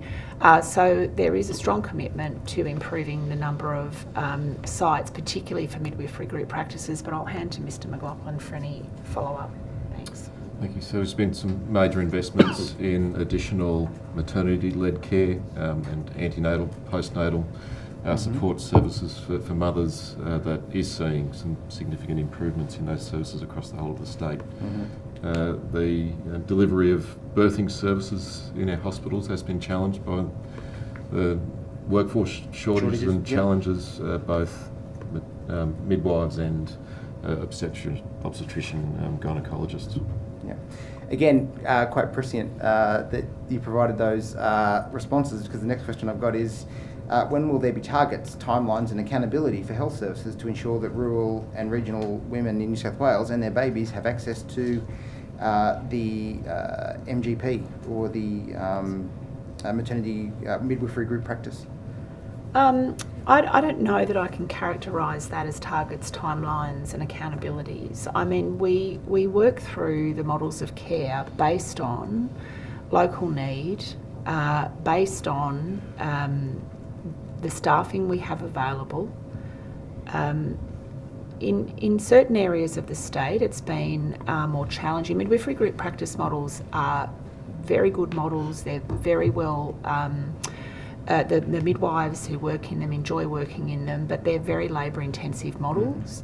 I think you may have misunderstood the question that I asked, which was when will there be targets? So has the government indicated that they will... I'm trying to answer that question. I didn't misunderstand. Yeah. What I'm saying is that it's not really a matter of targets. It's a matter of the expectation being put to the health system, as it has been, and them responding to that, and they are. So, you know, and the ministry obviously works very closely with the local health districts in this regard, but it's I think to try and put a target on it is a simplification of a very complex issue. You would appreciate, though, that the targets and timelines and accountability provide for us the ability to, I guess, measure and judge the rollout? Yes. Yeah. So that might actually be of assistance when we're looking to see the effectiveness of any program. Yes. Are you aware that New South Wales has less than 11% of their models as being MGP, and that is one of the lowest states in the country? No. Okay. Just in relation to Gosford Private Hospital, they've indicated that only a few years after launching their state-of-the-art facilities, that they're going to close that facility in, I think, March next year. Do you see this as a trend that's potentially going to be replicated in other health districts? I don't think I could comment on that. Gosford Private Hospital's not a New South Wales health entity. Okay, so I guess if I extrapolate the answer that you provided, there is no planning then that if there's a closure in private hospitals, that the public system is going to have to take up the influx of those additional patients? Look, at a local level, I think in the areas across the state, there is engagement hospital to hospital with respect to what's happening. I mean, the private health system has made some commentary with regard to some pressures that they're having around private maternity services, but in all circumstances where those issues occur, of course we work closely with the private provider to understand what that may look like with regard to our hospitals, Gosford included, and we also then would look at any staffing who may be looking for a job with our facilities. So, you know, they're not all the same story. We would work through on a case-by-case basis, but I don't know that it's reasonable to expect that the state public health system is trying to predict across the state where a private maternity service may no longer be viable and spending time and money planning for that. But you would agree also that closure of private centres would mean that there would be an influx into the public system, correct? It depends on where the private maternity service is. The last question I've got in the 10 seconds I have is, can you provide, and I imagine it'll be on notice, how many beds each regional hospital has? There goes the bell. Do you mean how many beds? How many beds? In total. In total? In total, yes. For each regional hospital, please. Okay. Thank you. And I imagine that's on notice. Thank you. You don't have that off the top of my head. No, I didn't expect you would, which is why I suggested it might be on notice. Just before we come to government questions, there's a little bit of leftover time. I propose to split that 3 minutes for the crossbench and 3 minutes for the opposition. Wonderful, Chair. Sure. Very equitable. Dr. Con, if it may assist you, Mr. Minns is ready for the safe staffing question when you are. Government time. Yeah. No, I actually think that'll take longer than 3 minutes. Okay. Yeah. That's 2.5. Something that we might be able to do in 3 minutes. I have a question about the Hartley House Medical Ward at Bellinger River District Hospital. I understand that was closed last year for lift replacement, but then remained closed because of staffing shortages. Is there a timeline for reopening of that ward? I have to take that on notice. Okay. And while you're taking that on notice, the follow-up question, I suppose at the time that announcement was made that it was because of staffing shortages, I'm interested to understand what support the Ministry or the Department is providing to that local health district to be able to staff that unit. I think people are quite distressed by having to travel to Coffs Harbour. Sure. Thank you. This year there have been more than 80 meningococcal infections in Australia, and I understand that more than 80% of those have been meningococcal B. At the moment, per Health's own public health advice, meningococcal B vaccination is recommended for infants and young children, adolescents, young adults living in close quarters, some laboratory personnel and individuals with certain medical conditions. But it's only funded under the National Immunisation Program for people with certain medical conditions, and Aboriginal and Torres Strait Islander people. Are enough at-risk people vaccinated in New South Wales? Sorry, do you mean at risk for meningococcal disease specifically? Yes. As I understand, the New South Wales rates for meningococcal disease are very similar to the rates in other states and territories in Australia, and we obviously support the provision of vaccines that are available under the National Immunisation Program, which includes meningococcal ACWY. So my questions are specifically about meningococcal B, which I understand make up the majority of cases of meningococcal in the last year. Specifically, do you have data on vaccination rates in New South Wales? I'd have to take that on notice, thank you. No worries. I appreciate this may well need to be on notice as well, but if there have been particular localised outbreaks or clusters for meningococcal B in New South Wales? I'll take that on notice, thank you. Okay. Thank you. What about the opposition? Thank you. Ms Pearce, could I ask how many nurses left Blacktown Hospital in 2022? I would need to take that on notice. Do you think you might be able to come back to me with an answer before we finish at 1 o'clock today? I'll try. Thank you very much. I appreciate that. Before the last election, the Premier said that the number that had left was 19, then 25, then 21, then 30. Then he went back to 25 again, then 27, then 29, then 30, and again he went to 33 and then 31. Did he receive any advice from the department before making those claims public at press conferences? I'm going to take a point of order, Chair. The question, as I understood it, related to questions that the now Premier made in opposition, although to be fair, it wasn't quite clear to me what the question was and how it related to the consolidated revenue of the health budget. Yeah, to the point of order, I'll remind all committee members, in the absence of the Minister, that questions need to be framed appropriately for the departmental witnesses. Chair, and I think I was framing it correctly. it's clear that the number of nurses that were claimed by the now Premier to have left Blacktown Hospital varied in claims leading up to the election. What I'm seeking to do now is to seek clarity about the number of nurses that left and whether any advice was given to the now Premier before he made claims to the public prior to the election. So, Mr. Fang, if I can be clear, you're asking us to tell you whether we gave the current Premier, when he was the Leader of the Opposition, information from the department in the lead up to an election campaign? I think I already know the answer. What I'm The seeking answer to is do. no. That's what that's what I would have understood, which is why I think it's interesting that the Premier made those claims. Well, you'll have to put that to the Premier. I'm sorry. I know, and We are I'm not- I will Yeah, probably Mr. will. Fang, But what I need Mr. Fang, to the point of order, I'm going to rule all of the parts of this question about claims made by the Premier when he was in opposition out of order. There was a part of that question that was related to the nursing workforce at Blacktown Hospital that's potentially in order if you want to continue. No, I think I've got on the record what I needed to get on the record. I appreciate that. Can I just ask this? You were asking questions about meningococcal. Ms. Biss, would you or the department support a statewide meningococcal B vaccination program?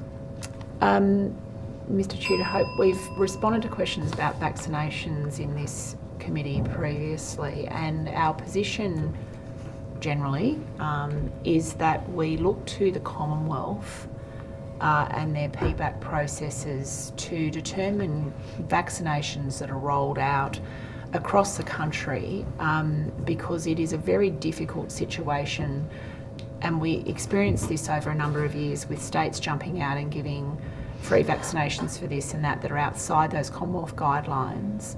Obviously we would comply with whatever Commonwealth puts forward, but we prefer that the process is managed in a systematic way and advised to the whole country rather than going on a state-by-state basis. Yeah, potentially it could be a 50-50 split, I suppose, financially, if the Commonwealth funded Couldn't it. comment. That brings us to government questions, if there are any. We have no questions, Chair. There being no government questions, we'll go to morning tea and we'll be back at 11:15. Sorry, Chair, Dr. Con, can I just make 2 points of clarification, just in support of my midwifery colleagues, back to Mr. Fang.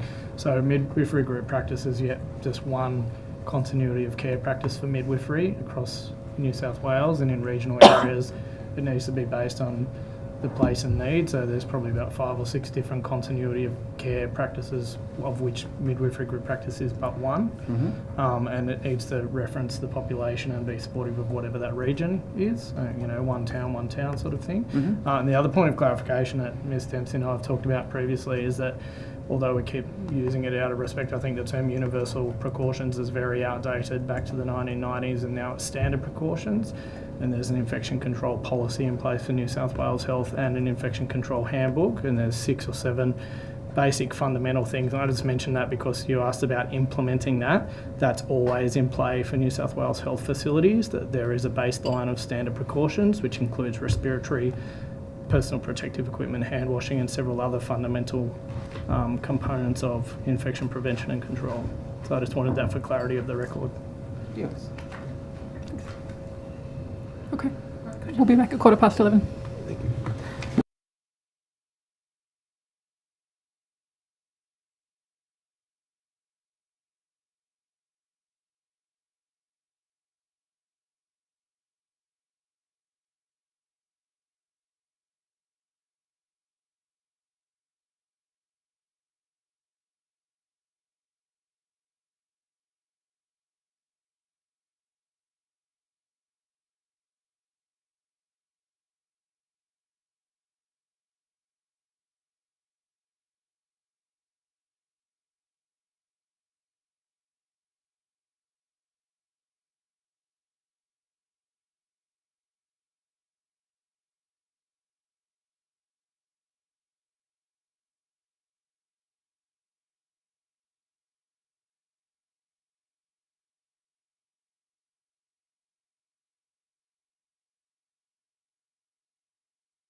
Welcome back, everyone. We're going to start with questions from the crossbench, and I'm going to go to my colleague Kate Fairman, who's joining us by video conference. Thanks, Chair. I'm hearing you okay, and I assume you're hearing me okay. Yes, we can hear you. Excellent. Morning, everybody. I just wanted to start with some questions about the media release that was issued, I think, overnight or yesterday in relation to the Drug Summit funding, or funding at the week of the Drug Summit. It says that $224 million funding boost from the government to enhance health services over 4 years, including $78 million in Greater Sydney, and then it lists a range of different treatment services and what have you that this money is going towards. How much of that is new money? How much of it is a part of what the government has already announced? Was it 2 years ago in terms of the $500 million ICE funding, ICE inquiry funding that came out of that process? Is any of this new, or is that just continuing to roll that out?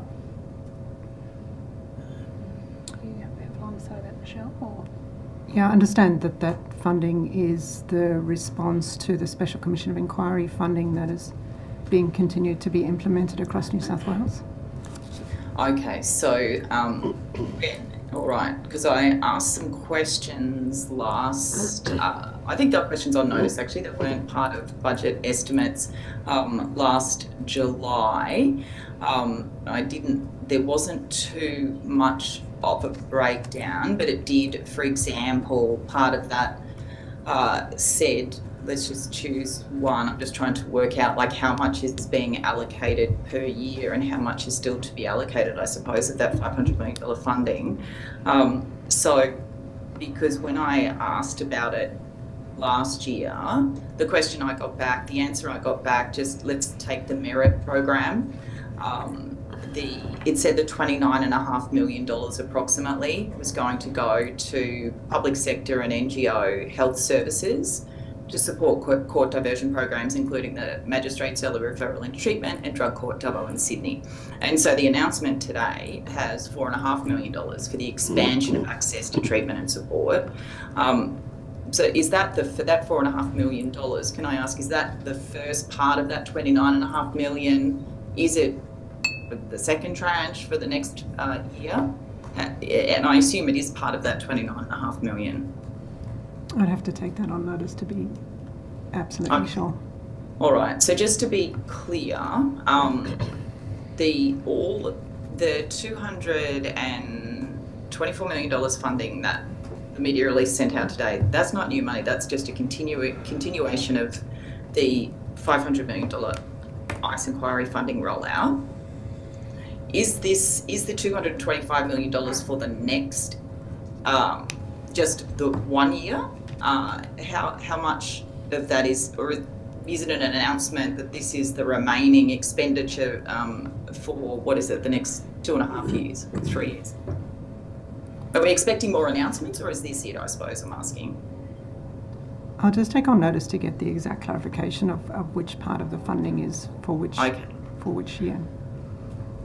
I will be putting in supplementary estimates, questions, just so you're aware, so supplementary questions asking for a lot of detail for this, the breakdown in this funding. I have spoken with numerous representatives of organisations as well as, alcohol and other drug services and advocacy groups that say that the transparency around exactly how this $500 million funding is being spent and the improvements, in terms of outcomes for the alcohol and other drug sector and for clients is very opaque. Is it possible, if I put in supplementary questions, maybe Ms. Pearce, I might direct this to you, that we're at a position now where we can get a detailed breakdown so that the community knows where the money's going and what's working, what isn't, just all that transparency around what is a significant amount of additional funding, and to make sure that it is additional. I will take that on notice, Ms. Fairman, and do our best for you. Okay. Last year, I asked for that detailed breakdown and got a not detailed breakdown. And I think that the question is, what's the additional support and services that would not have been provided as well without that $500 million? Because a lot's gone to the LHDs, as you're aware. Okay, and so with the 100, there was 190, just my last question about this, in my questions last year, there was $196 million approximately that was going to the LHDs to support alcohol and other drug treatment and support services. Is there somewhere that lists what additional services and what has been provided in terms of the LHDs for that funding? Is there a separate reporting requirement for that funding to be able to prove? Because you would think the government would want to know this, to be able to come back and say, here's what we've done against the $500 million and here's what's working and what isn't. I'm assuming that is happening. Yeah, so if we could take that on notice and come back to you with the specifics. Clearly, whenever there is government funding announced for enhancements or indeed election commitments, we do track that money to make sure that it's being directed to the place that it's intended. So we're happy to come back to you on that one on notice. Thanks, Ms. Pearson. I can assure you it's not the questions, the answers aren't just for me in terms of the interest. There is a lot of interest out there for this. I want to turn to pill testing now, or drug checking. Has New South Wales Health undertaken any investigations into how a drug checking service would operate in New South Wales if the government were to change its policy and allow it? I might pass to Dr. Creticos on that one. We did answer a series of questions before the morning tea break, Ms. Fairman, with respect to pill testing. Apologies. No, quite all right. Made it clear that, New South Wales Health is not making a submission to the Drug Summit, nor is it up to us to put forward a view. But we have provided papers and for the purposes of the Drug Summit that are publicly available on our website, so that those attending can have a look and see on a range of things what's happening in this space. But I'll pass to Dr. Creticos, who's here in the absence of Dr. Chant, who's currently on a well-deserved break. Thanks. I'll just reference again the background paper that's been made available on monitoring and reporting on drug trends in New South Wales.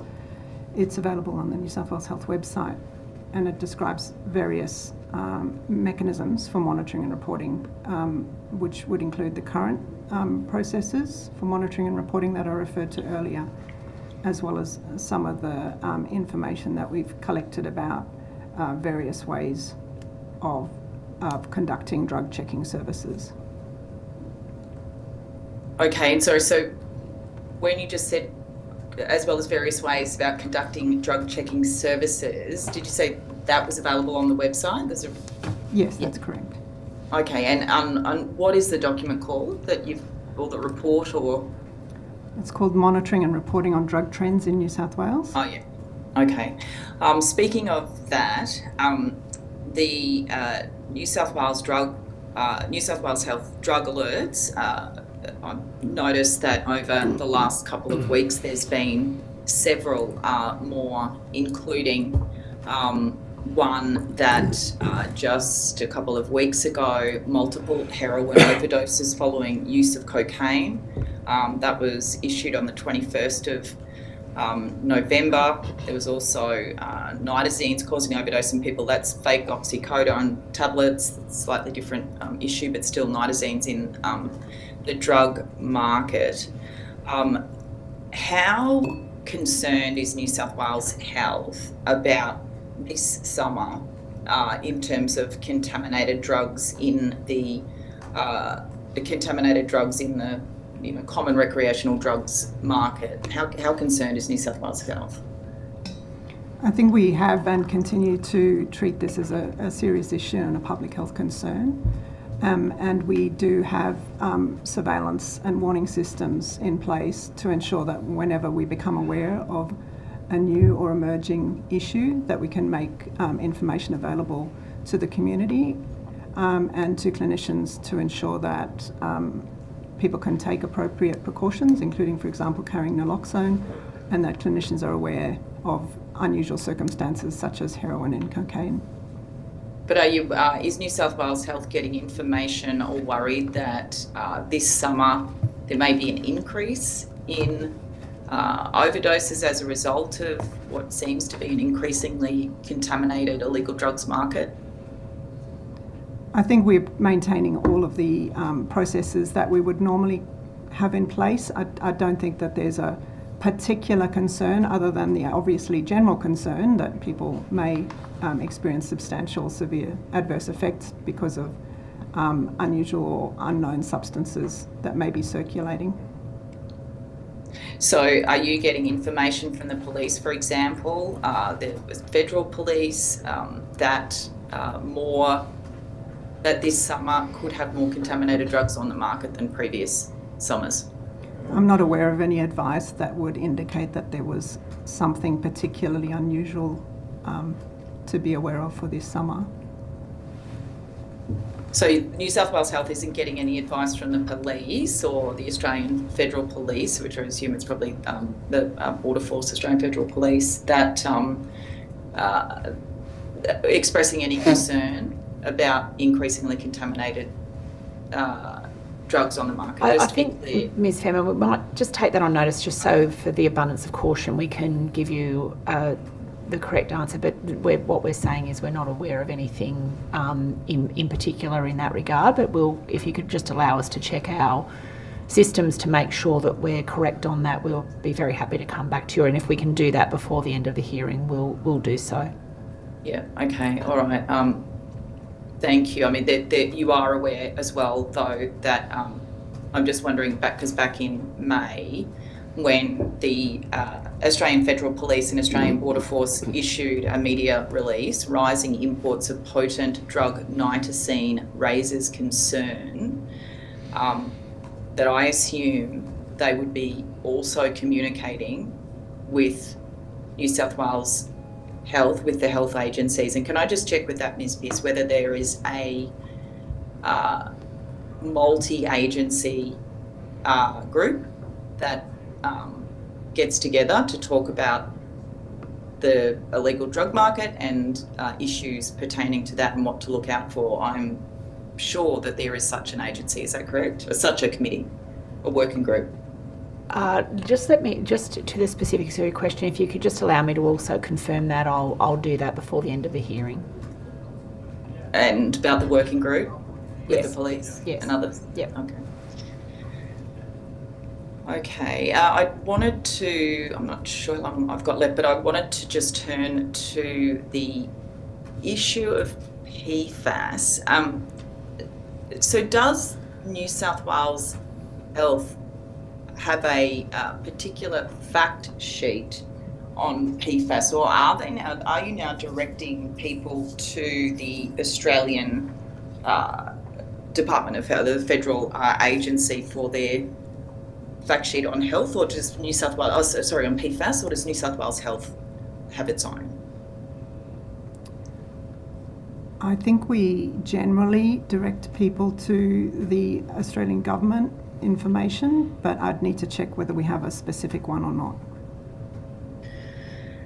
Is there a reason why? Because usually I think New South Wales Health has its own fact sheets on a huge range of things, and why for this, if you didn't have one, you'd be directing it. I mean, is there where do you draw the line in terms of what you issue fact sheets on and what you refer to the federal health department for? Most of the things you would have a New South Wales Health fact sheet on issues of concern, wouldn't you? Not necessarily. It depends on whether there's information that would need to be specifically tailored to New South Wales. If the information is already available publicly through other government agencies, then we would generally refer to that information. So there was a New South Wales PFAS fact sheet, New South Wales Health PFAS fact sheet. There used to be one. There was one at least up until April this year. However, and I understand that the Hunter New England LHD, I do have some emails in front of me because I've started to get back the batch of documents from the SO52 on PFAS. That's all started to come back. There's lots of document boxes to go through, but initially there's a concern raised by the Hunter New England LHD asking or suggesting that the New South Wales Health PFAS fact sheet be updated to perhaps incorporate the IARC, the International Association for Research on Cancer, their ruling, or sorry, their decision to update PFOA and PFOS. Since then, it appears that New South Wales Health has actually withdrawn its fact sheet as opposed to updating it. Would that be a correct assumption? Ms. Fairman, I think we're going to have to take it on notice. I can see that New South Wales Health has got latest guidance on PFAS in drinking water and refers to the NHMRC release proposed guidelines on the 21st of October this year. But you'll appreciate that it's a complex multi-agency issue. It's not just resting with New South Wales Health. So if we could just come back to you on notice with the specifics around our updated guidelines, we're very happy to do that. But obviously the NHMRC release is relevant to this, and that's only at the end of October this year. So it would be useful if we could just review that and come back to you on that one. Okay, all right. I might put in some questions on notice. I just want to check time-wise, Chair. There's 3 minutes on the clock. Okay, thank you. Now, I've just lost my train of thought. That's what I was about. The St Vincent's Health, the St Vincent's Hospital, so I'm just getting back to my document, Health Network, was provided with $1.63 million over 3 years to deliver the service, which was the health intervention appointment for the EDDI scheme, the Early Drug Diversion Initiative. We've spoken about this before in budget estimates, that a very surprisingly low number of the thousands upon thousands of people who were caught using or possessing a small quantity of drugs by the police. A very low number has accessed that service. Do you have an update on how many have actually attended the health intervention service at St Vincent's? Again, there's public information on the Drug Summit in the background papers, which has a fact sheet on drug data trends and the criminal justice system, which includes information about the diversion programs, and that would be the latest information available. So I did have a look at those documents, and thank you very much for producing them. I would suggest it's probably the same, roughly the same amount, maybe 25, 30, something like that, not very much unless something has changed significantly. $1.63 million over 3 years to provide that health intervention service is quite a lot of money, considering on average it would seem that the service might get one call a week. What else is St Vincent's Health Network doing with the $1.63 million? Have you inquired about that? We would have to take that one on notice, Ms Fairman, and come back to you on that as well. Okay, one last question from me, Chair. With the information that New South Wales Health provided via the email that went out to attendees of the Sydney attendees of the Drug Summit, which I think went out on Friday, linked to those information packs, which you've rightly pointed them out to me. They're very useful. When were they finished, and when did they go up on the website? Was it on Friday? I believe the background papers went up the Friday before, but I need to double check that. But we made them available to registered participants shortly after that. Oh, yes, you're right. Actually, it was the 22nd. I'm getting my dates confused. It was the 22nd. Is there a reason why they weren't provided in time for Griffith and Lismore? How long has New South Wales Health been working on pulling these documents together? So 2 questions. There was a process to finalise, so these background papers have been oversighted by an interagency committee, and only once the approval for release was obtained did we put those up. Okay. All right. Thanks very much. Thanks, Chair. We'll go to the opposition. Thank you. I'm just going to ask a couple of questions on the IVF program. Who made the decision to cut the rebates in relation to that? Was that health generated or was it Treasury? Alfred, can you assist with IVF? Okay, I think I need to take this on notice because I believe that there was a continuation of the scheme. A continuation? Can I just get... The variation of the scheme, it was the decision to move to a new scheme motivated by health or by Treasury?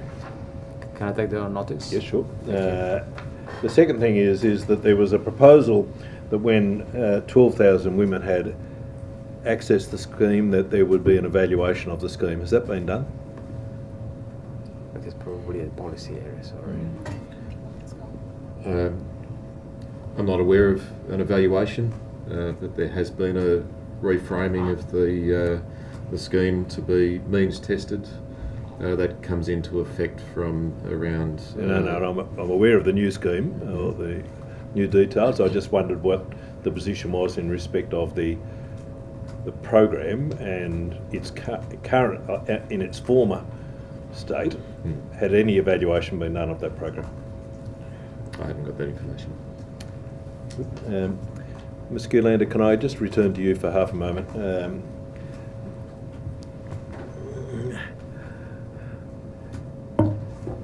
You told us earlier that there were various options available and a briefing had gone to the Minister. Am I... in relation to... To the birthing unit at Rouse Hill Hospital? A briefing has gone to the Minister. Whether the Minister's received the briefing or not, I'm not sure. It's but a briefing has gone. In relation to the options, I think I was referencing the scope of what would or could be provided with birthing services. Can you give us some detail in relation to those options? I guess the point to make is that when providing a birthing service at a hospital, it isn't simply the birthing service itself. No, just it wrap comes around with facilities a suite of other things, as well as the workforce that would be required with that as well. So the brief outlines all of that within there and provides that advice to the Minister. Can you provide a copy of that to the committee? I will have to confirm that. I can take the question on notice to confirm if I'm able to provide the brief. Yep. In terms of the proposal which you have put to the Minister, have you outlined the various funding options in respect of those options which you have identified? No, my request from the Minister was to provide an outline of what would be required to provide birthing services at Rouse Hill, and that's the question that's answered within the brief. But are you aware that potentially in terms of the options, the cost of the options of providing that new birthing unit at Rouse Hill Hospital is about $200 million? I am aware that there is a proposal within that brief around a suite of services that can be provided, and the number there I think is Cabinet in confidence or a confidential number, but I will take that one on notice and confirm. Oh, so this is something that has gone to Cabinet? The briefing itself is to inform the Minister, and I don't know the answer to the question. Okay, Ms Pearce, can I come back to you in relation to LHD budgets? Are you able to provide any advice about how many local health districts are currently over budget? Or perhaps that's something for Mr Daly, I don't know whether... or Mr. Amato? For our Chief Financial We regularly work with the districts, in particular throughout the financial year, to assess the budget position. So I can take them on notice. Ultimately, the annual reports, the annual report which has been tabled to Parliament a few weeks ago, will include the financial position of each district in the report. So that's for last financial year. Well, let me just ask you, in your knowledge, are any over budget? I think that there is pressure, yes. Which ones? Well, I think that it's too early to say, given that we still have 7 months left in the financial year to determine who's going to land over budget. Historically, there's been pressure across a number of districts. We tend to see pressure where there are extra activity, or where there are new builds, or So we obviously tend to manage at the aggregate, and at the aggregate we manage the budget. Okay, you're the person who monitors this. Yes. Which ones are under pressure? Look, I think that there are numbers, but for different reasons. So Okay. I guess. Starting with, give me an example of one that is under pressure and why. Okay, well, I tend to think that probably one that comes to my mind, there might be one like Napier and Blue Mountain. And the pressure is predominantly due to the fact that there's been a large development, and we are monitoring with the district the performance and the impact that the large development has on the financial budget, on the operating budget.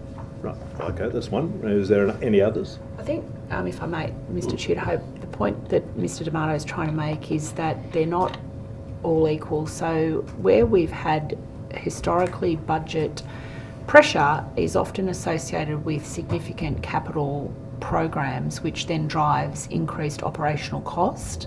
I think Nepean is a good example of that at the moment. We are still, as is the rest of the country, normalising our budget profiles against the backdrop of the pandemic.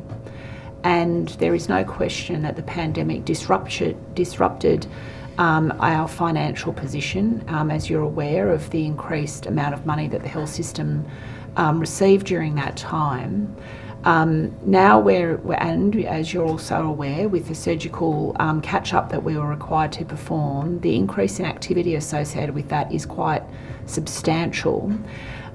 So this time of the year is a difficult time of the year for you to be asking us that question, because we're coming off winter. We get through the summer period, and then we start to see a truer picture form, and it's really not until we get close to the end of the financial year that we can talk with great certainty around what the district picture looks like. And part of the reason for that is the districts cash flow their budget arrangements differently. They're not all the same. And so the wash up of that, in addition to further budget supplementations that may occur, just as we discussed this morning, the additional $200 million that we have just been given from government will be distributed across the system. So that will also alter their current budget position. So we're not trying to be difficult in respect to how we answer this question, but the reality of it is it's not a straightforward picture across the system. And I understand it's tricky. But in terms of the on-ground experience in relation to exactly what you've said, is that CEOs or chief executives will be making decisions with an eye to whether their budgets are over budget at a particular time. And there's two things. They can have an expectation that they will receive more money next year in respect of their budget, or alternatively they've got to start to look to making savings. In your experience, or Mr. Amato, in your experience, what is it? Are they going to be receiving more money next year, or are they going to be asked to be making savings? Point of order, Chair. Point of order is that question is very hypothetical. It's about what might be happening at a later point in time when particular things might happen across a period of time for the next budget. I'm not sure that's reasonable to ask. And further to the point of order, Chair, it's completely outside the terms of reference for the scope of this inquiry, which is the consolidated revenue of this budget. Sure. What might be in the next to budget. The point of order, I don't think the question is out of order, but I appreciate it may be very challenging to answer, and I'm happy for the witness to answer as they see fit. I think Mr. D'Amato can assist in terms of how we look this year against last year's budget with respect to the percentage increase in the overall health budget. I think that is relevant to your question. We can't obviously preempt what government may determine with respect to our budget next year. Obviously, the other factor sitting in amongst all of this is the current discussions with the Commonwealth with respect to the National Health Reform Agreement, which is another factor that's playing into the health budget at the present time. What I will say though is this. As a person who's worked in the New South Wales health system for more than 3 decades, it has always been incumbent on chief executives to manage their budget in the interests of the public of New South Wales. That includes sensible financial management. It also includes, and this is something we pride ourselves on here, is keeping our patients and our staff safe, regardless of the budget position. So we take that very seriously. I think during the pandemic, the budget arrangements were in a very different space, and the way that we were spending money was quite different. We are now drawing our system back to a normalised budget position. But Alpha, if you could just comment with respect to the percentage increase now with this latest enhancement against last year might be useful for the committee. Thanks. Certainly. The budget this year, the underlying budget has increased by 5%, as you might have seen in the budget papers, with additional of 180 million. There was allocated for additional activity. That percentage is moving more towards a 5.7%. So that's the increase year on year, and that's the growth rate that we have in this year's budget. I understand all that, and Ms. Pearce, I'm not reflecting in any way about how seriously you take your obligations to your patients, but to the patients within the public health system. What I'm saying is, though, there will be targets, for example, about elective surgeries. Are there any targets which are set for LHDs in terms of where they would go with elective surgeries?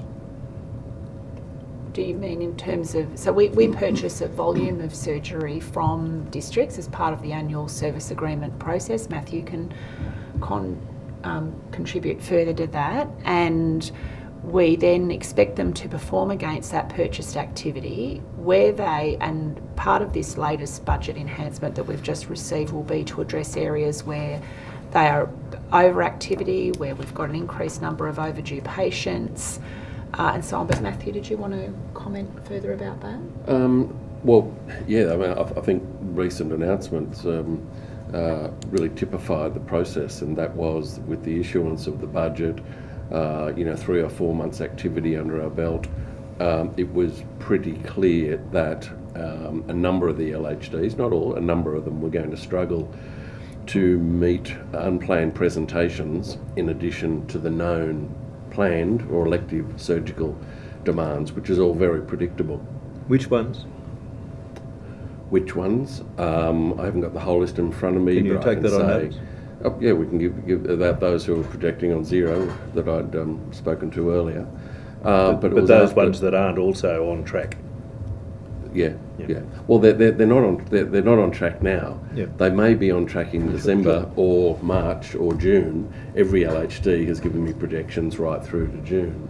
But when it became that apparent, we engaged through our minister to government, and I guess that was the response that we've seen with the announcement last week. And now I have immense confidence that all planned surgeries will revert to pre-pandemic levels. Yep.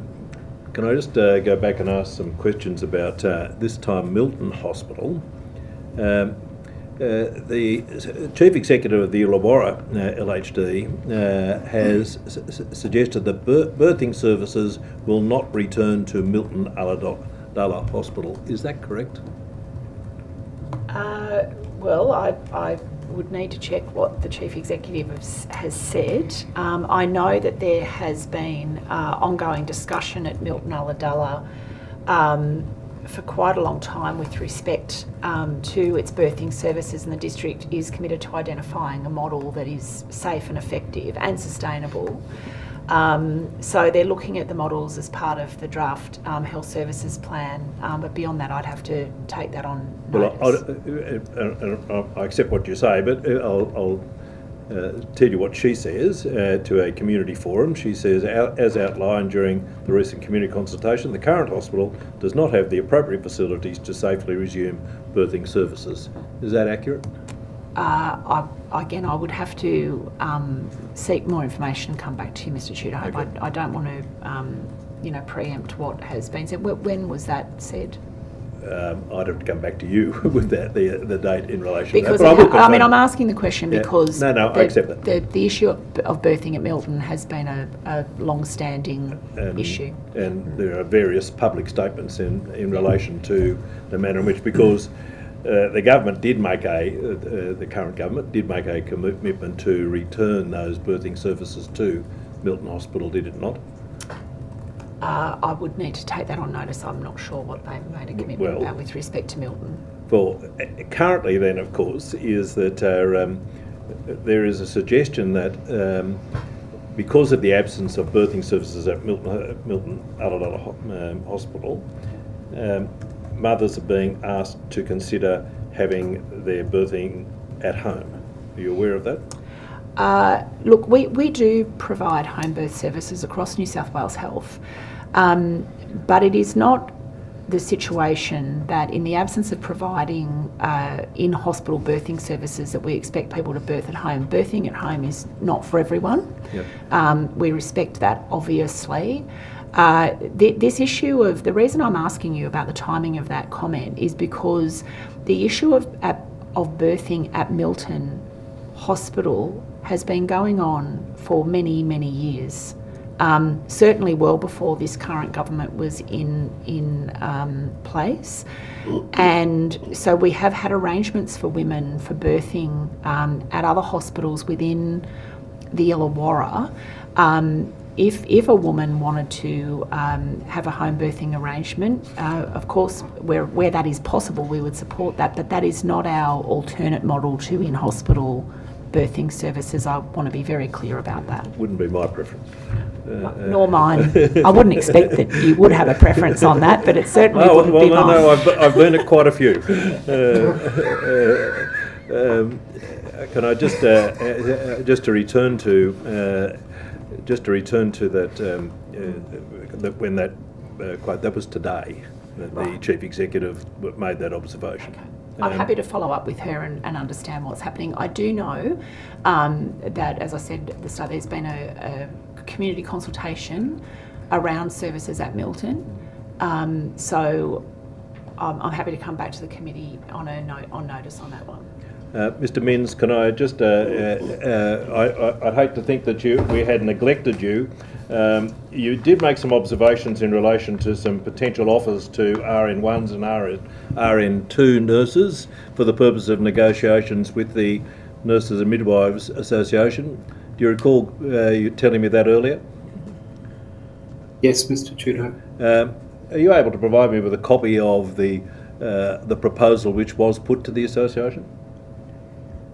Well, as I indicated earlier, it was a table, a sort of table of options that was presented as a PowerPoint deck. And I think I would need to seek advice on whether or not I can share that, given that it was done within good faith bargaining between the government and the association. Yeah, well, transparency is always part of good faith.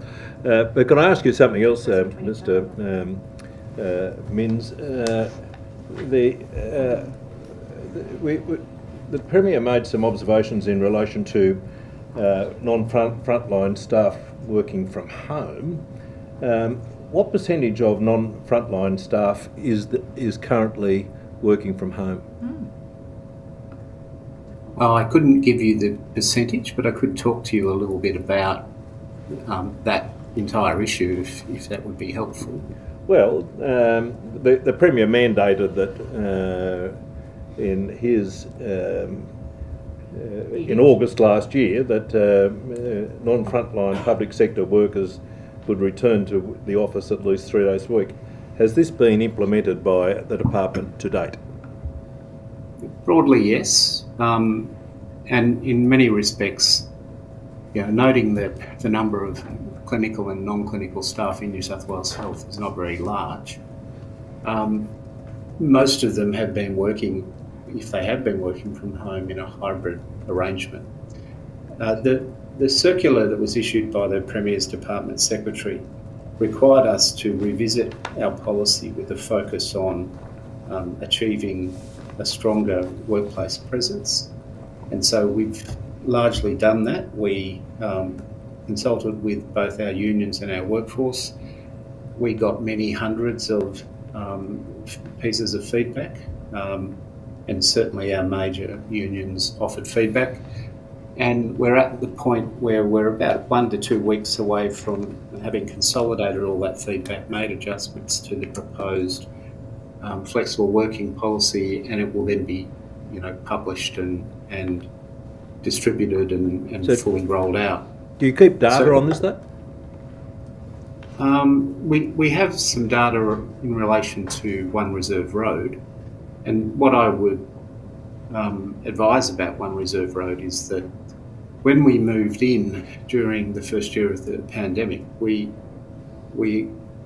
developed the site or the building as an activity-based working arrangement, which means that in terms of the number of staff allocated to the building, we would expect that around about 80 to 85% would have been in attendance as a maximum at any one time, given out of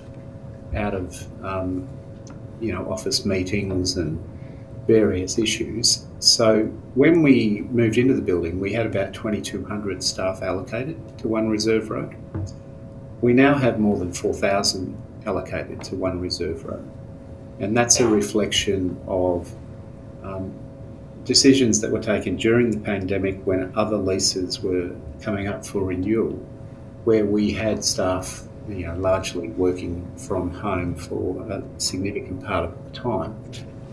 And in those circumstances, we didn't think it was a good use of public funds to keep extending leases. So we reallocated staff back to One Reserve Road as their primary place of work. So clearly we actually don't want them all to attend on the same day, because we have effective accommodation for about 2,200 and we've got 4,000 allocated to the building. So what we're trying to do, and we have commenced doing, and it's produced a sort of increase in the number of staff in the order of 300 to 400 that are attending the building. But if we look at the most recent data I saw, more than, I think, 3,300, I will confirm that number for you, were attending the building. So in large measure, we already had a kind of hybrid arrangement. There would have been not many people that we supported working permanently from home. And we've started making it very clear since the Premier's Department circular, even while we worked through the revision of our policy and its consultation on it, we made it very clear what the intent of that direction was. And as a result, we've started to try and encourage our executive directors and directors to work with their teams to get a balanced attendance across the week. Looks like Mr. Minns is working from home today. Indeed. I'm working from home because I'm incapacitated. You poor thing. Moving anywhere significant is a bit of a challenge. No, I appreciate that. We're all able to participate by video conference in 2024, including committee members. If I can come back to abortion, I asked a question about it this morning, and it's come to my attention that the Parliament published on its website while we've been in this hearing the document that I was seeking, which was tabled in the Legislative Assembly on Friday, which was the report on the statutory review of the Abortion Law Reform Act 2019. In particular, I'm interested in the recommendation that the Ministry of Health explore ways to increase understanding and awareness of Section 9 of the Act, being conscientious objection. And the reason for my question is something that was described in some really excellent peer-reviewed research, which I actually might seek to table at the end of the hearing. This is from the Journal of Rural and Remote Health from Dr. Anna Noonan, who's actually topically based in Orange, who described essentially obstruction from conscientious objectors who are in senior leadership positions in hospital management. How do you see that might be addressed through the policy documents and training? Yeah, thank you for the question, and thanks for raising that again, because it was on my list to come back to for you today. Can I just start by saying, though, that the report also finds that overall the Act is operating well within regard to the improving the legislative access and treatment for terminations of pregnancy. So the three recommendations we'd already covered off on the nurse practitioners this morning. The issue you've referred to, I've had a look at Section 9 of the Act. I mean, it's quite clear that it refers to conscientious objectors ensuring that if they wish to object, that they then notify the woman of that, and also notify and give them options for where they can seek assistance and help. I think there are two different things here. One is it is not a matter for hospital managers to make decisions as a conscientious objector with regard to the provisions of abortion care in the health service. I will be very clear about that. There is no manager in New South Wales that has the ability to make that decision. With respect to clinicians, certainly that is clearly an issue. We respect the fact that people will have different views on this topic. I think we need to do more, as the report highlights in these recommendations, to ensure that if a clinician wishes to object or does object, that they are aware that it is also incumbent on them to assist that woman to find care where they need it. So we'll definitely, as part of the other work we're doing around abortion care, take that on and seek to improve the general wayfinding, and I don't like that turn of phrase, but I think you understand what I'm getting at. The access to those services is made clearer to women, and including how that contends with conscientious objection. Thank you. I understand that Mr. Minns had an answer to the questions I asked this morning about the safe staffing level rollout. Yes, thank you very much. Phil, over to you for safe staffing levels.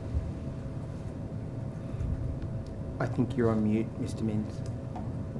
Yeah, I've got so many files open that I can't find the right screen to unmute, sorry.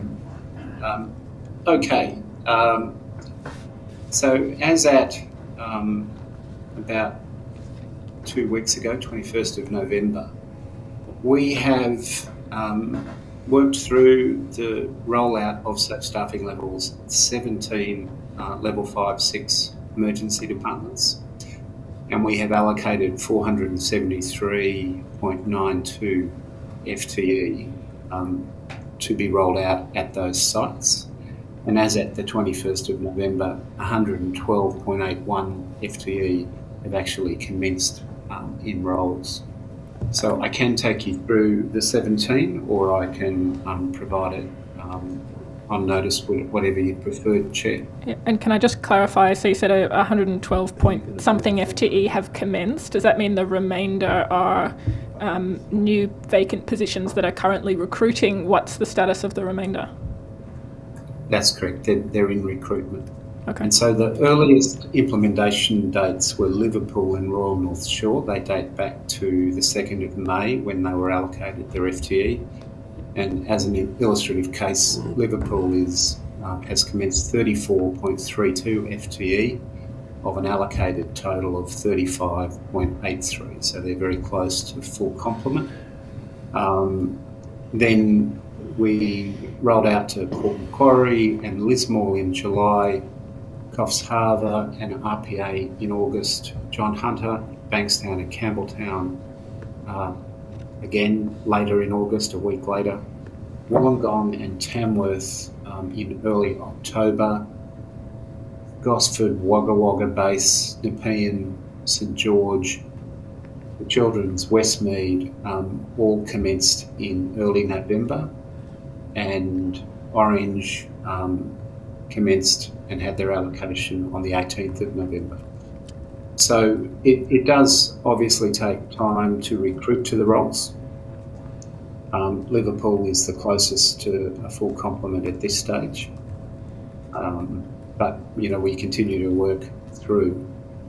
And just by way of illustration, Orange, it took, it was probably due to occur in the same first week of November, but there were some matters raised locally and with the association that needed another deep dive, which the task force did jointly, and eventually resolved the position on the number of FTE that needed to be allocated.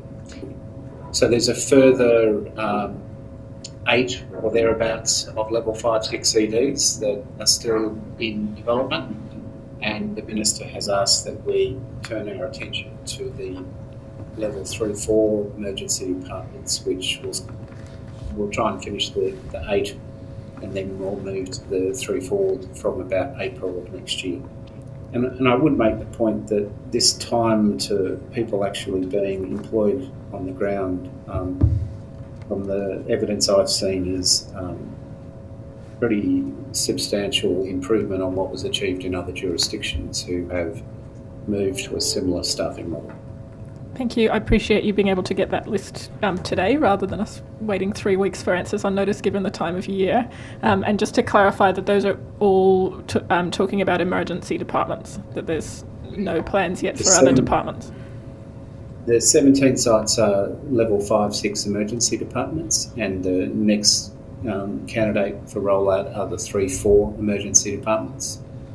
And in part, there's a process whereby we agree with the association, or the task force members do, about treatment spaces that safe staffing levels should apply to. And that is done in a very rigorous way involving local people. And, that's the work that we have to do. We've also rolled out about 50 roles that we would describe as support to implementation at LHDs, because it is a major change, a significant change, and it does need to be resourced locally, and so we've provided funded positions for that resourcing. Thank you. I've got a couple of questions about David Berry Hospital. So I understand that the government has opposed legislating against the site of the old hospital from being sold, but that there's been ongoing consultation with the community, and the government said it's not its intention to sell it off. Can you provide an update about that community consultation around what the use of the site might be? Look, I'd love to be able to give you the synopsis of that, but I think that community consultation has been extensive, and we would need to come back to the committee on that one on notice, because I think that process is still ongoing. I'm not sure how much we can help you in the interim until we get, I guess, to the end of that, and then present that back through to government in terms of what options may exist. But clearly there was a commitment to consult widely. And I know that community in Berry is obviously very active and very interested in the site and the use of that land. Is there an expected time frame for that consultation? So the next lot of consultation will occur in March of next year, and continue to cover off local residents, clinicians, staff, and the Aboriginal community and local elders, and inclusive of environmental and heritage groups and any other interested parties that are involved. Thank you, and I appreciate the time it's taken to be quite thorough. Is there an intention at the end of that process for submissions to be made publicly available, or is that only being provided to government? I'm not aware of that. I don't know. My last question is if there's been any consideration of retaining end-of-life care services specifically at David Berry Hospital. I understand the argument's been well made for rehabilitation services to be co-located with acute care services. What will be the status of end-of-life care in that local community? My understanding is that the enhanced services around Berry, so including the Shoalhaven Hospital, which is currently under development. We were just down there last week looking at that, will be of better standard for people at end of life. That's fundamentally what has obviously started this entire discussion. So I don't want to preempt the outcome of that consultation, but clearly what we do want for people at the end of their life is to be in an environment that's fit for purpose, and we need to let that consultation take its course. Without trying to preempt the results of the consultation, is it one of the options that's considered? I'm not aware if it is or if it isn't. I think that we've been fairly clear about what the standard of the building there presently is. Clearly, we want to be able to put that land and that area to the best possible use. I think we've been pretty clear on the position around end-of-life care at Berry. Okay. Thanks. I have a question for Ms. Schoolander.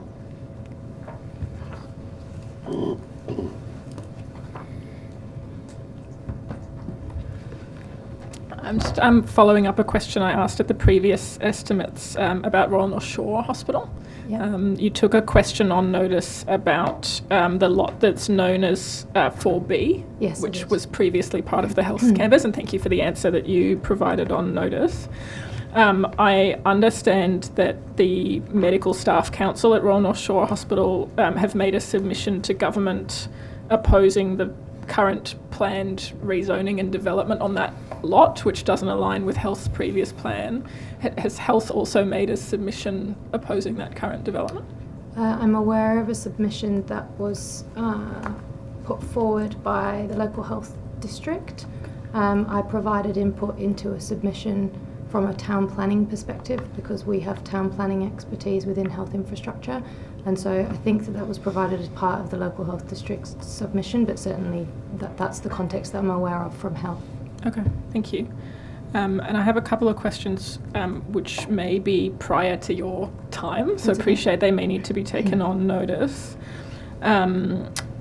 Why was that land on the campus given to Property New South Wales rather than retained for health, given I understand the intention was a proportion of residential housing that might be key worker housing or directly associated with the health precinct? I'm nodding because I'm aware of the original intention, but I wasn't privy to the decision making there around why it was declared surplus and given to property. I'll take that on notice to provide the context. Yeah, thank you. And if I can ask as well, also before your time, if there was any financial or other benefit that Health or the local health district obtained because of passing that land over to Property New South Wales? I will have to confirm that. Thank you. Thanks.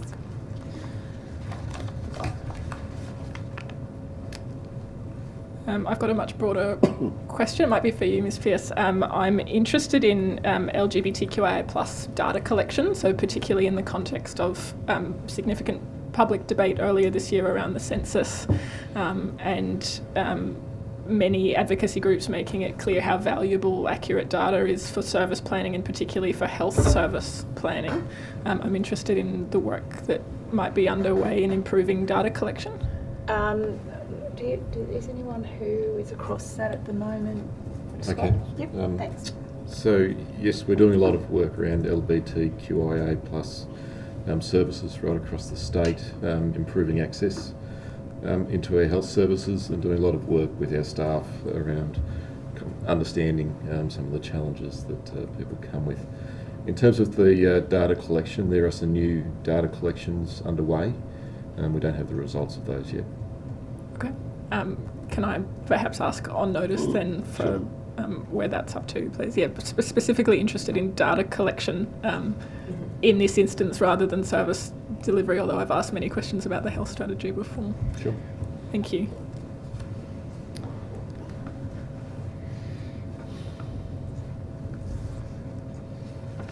So I can see, just in my notes here, Dr. Connor, working groups being established to consider the next steps to improve the collection of sex, gender, sexuality and other variations of sex characteristics data.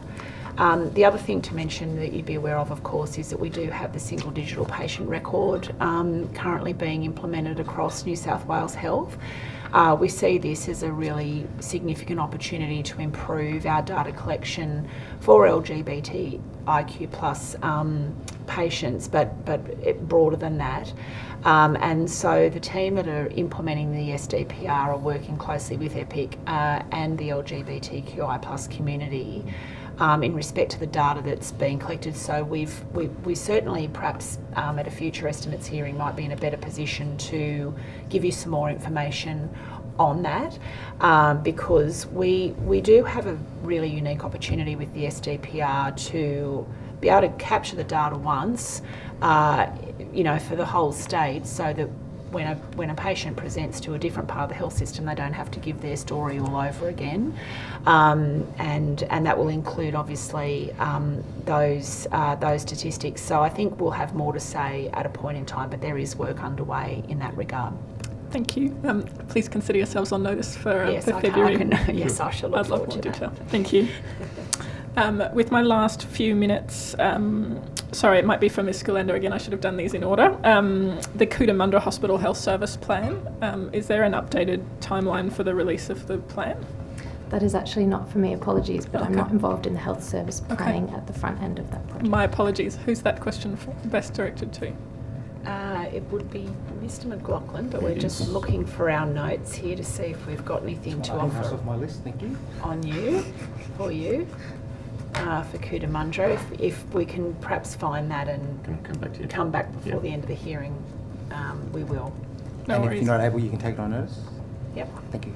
No worries. And then my usual question for Mr. Sloan, the Rural Generalist Program for next year. How many positions are there confirmed and have they all been filled? That's a very good question. So at present, with numbers, I might have to come back to you. The last time we spoke, we had the 29 confirmed positions. So, and as I informed the committee before, we can go up to 80, and that was on top of previous. But I might need to just confirm where we're up to with regards to positions at this point in time, because we had the second round of recruitment in, I think it was September. Yeah, that's right. I was hoping by this point of the year. Yeah, sorry, the numbers moved just a little bit because people accept at that time of recruitment, and then that number changes as we get closer to the start of the clinical year. No worries. If you're going to take it on notice, I'd also be interested in the breakdown of the specialty area that people are pursuing, emergency medicine, obstetrics, anaesthetics. Yeah, no problems. We can come back with that. Thanks very much. I'll go to the opposition. Mr. Morgan, you might want to make your way up to the front table. We can't let you have too much of a relax over there.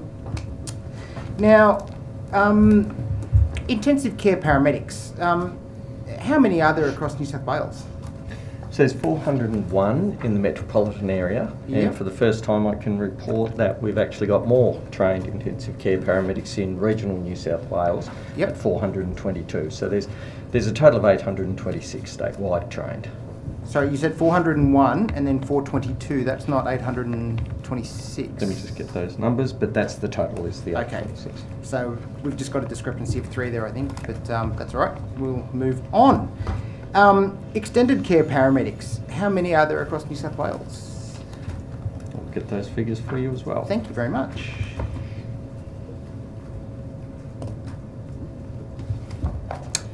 So 401 ICP in the metropolitan area, 425 in regional, for a total of 826. Beautiful. At least you had the total number good. That's right. And ECP, there's a total of 112 statewide. Do you have a breakdown between metro and regional? We do, predominantly there in the metro area. Okay. There's 97 in the metro. Yep. And the remainder in regional. Thank you. You'd be aware that at the last election, the now government, then opposition, made a commitment for 500 regional paramedics. How many of those will be intensive care paramedics? So the commitment, as I understand it, was for registered paramedics. Okay, I've got the election costing request form in front of me, which actually says Labor will provide $150 million over 4 years towards hiring 500 paramedics, in brackets, who will be intensive care / extended care paramedics. So of those 500, how many will be intensive care paramedics? So as I understand it, the election commitment was for 500 registered paramedics. Okay. I think what you're looking at is a costing sheet. Yes. And that would be a question for government as to why the election commitment was different from the costing sheet. I guess I'm seeking to do some preparatory work at the moment. The costing that was submitted by the Labor government, the then opposition, indicated that they would provide 500 paramedics to rural regional communities, and of those 500, they would be a mix of intensive care or extended care paramedics. There's been a point of order. Mr. Fang appears to be preparing a question about something, a commitment or statements made while the now government was in opposition. I may have been preemptive, but I'm presuming Mr. Fang wouldn't be asking a question about that for an opinion. Preemptive, I'd say it's wasting my time, but...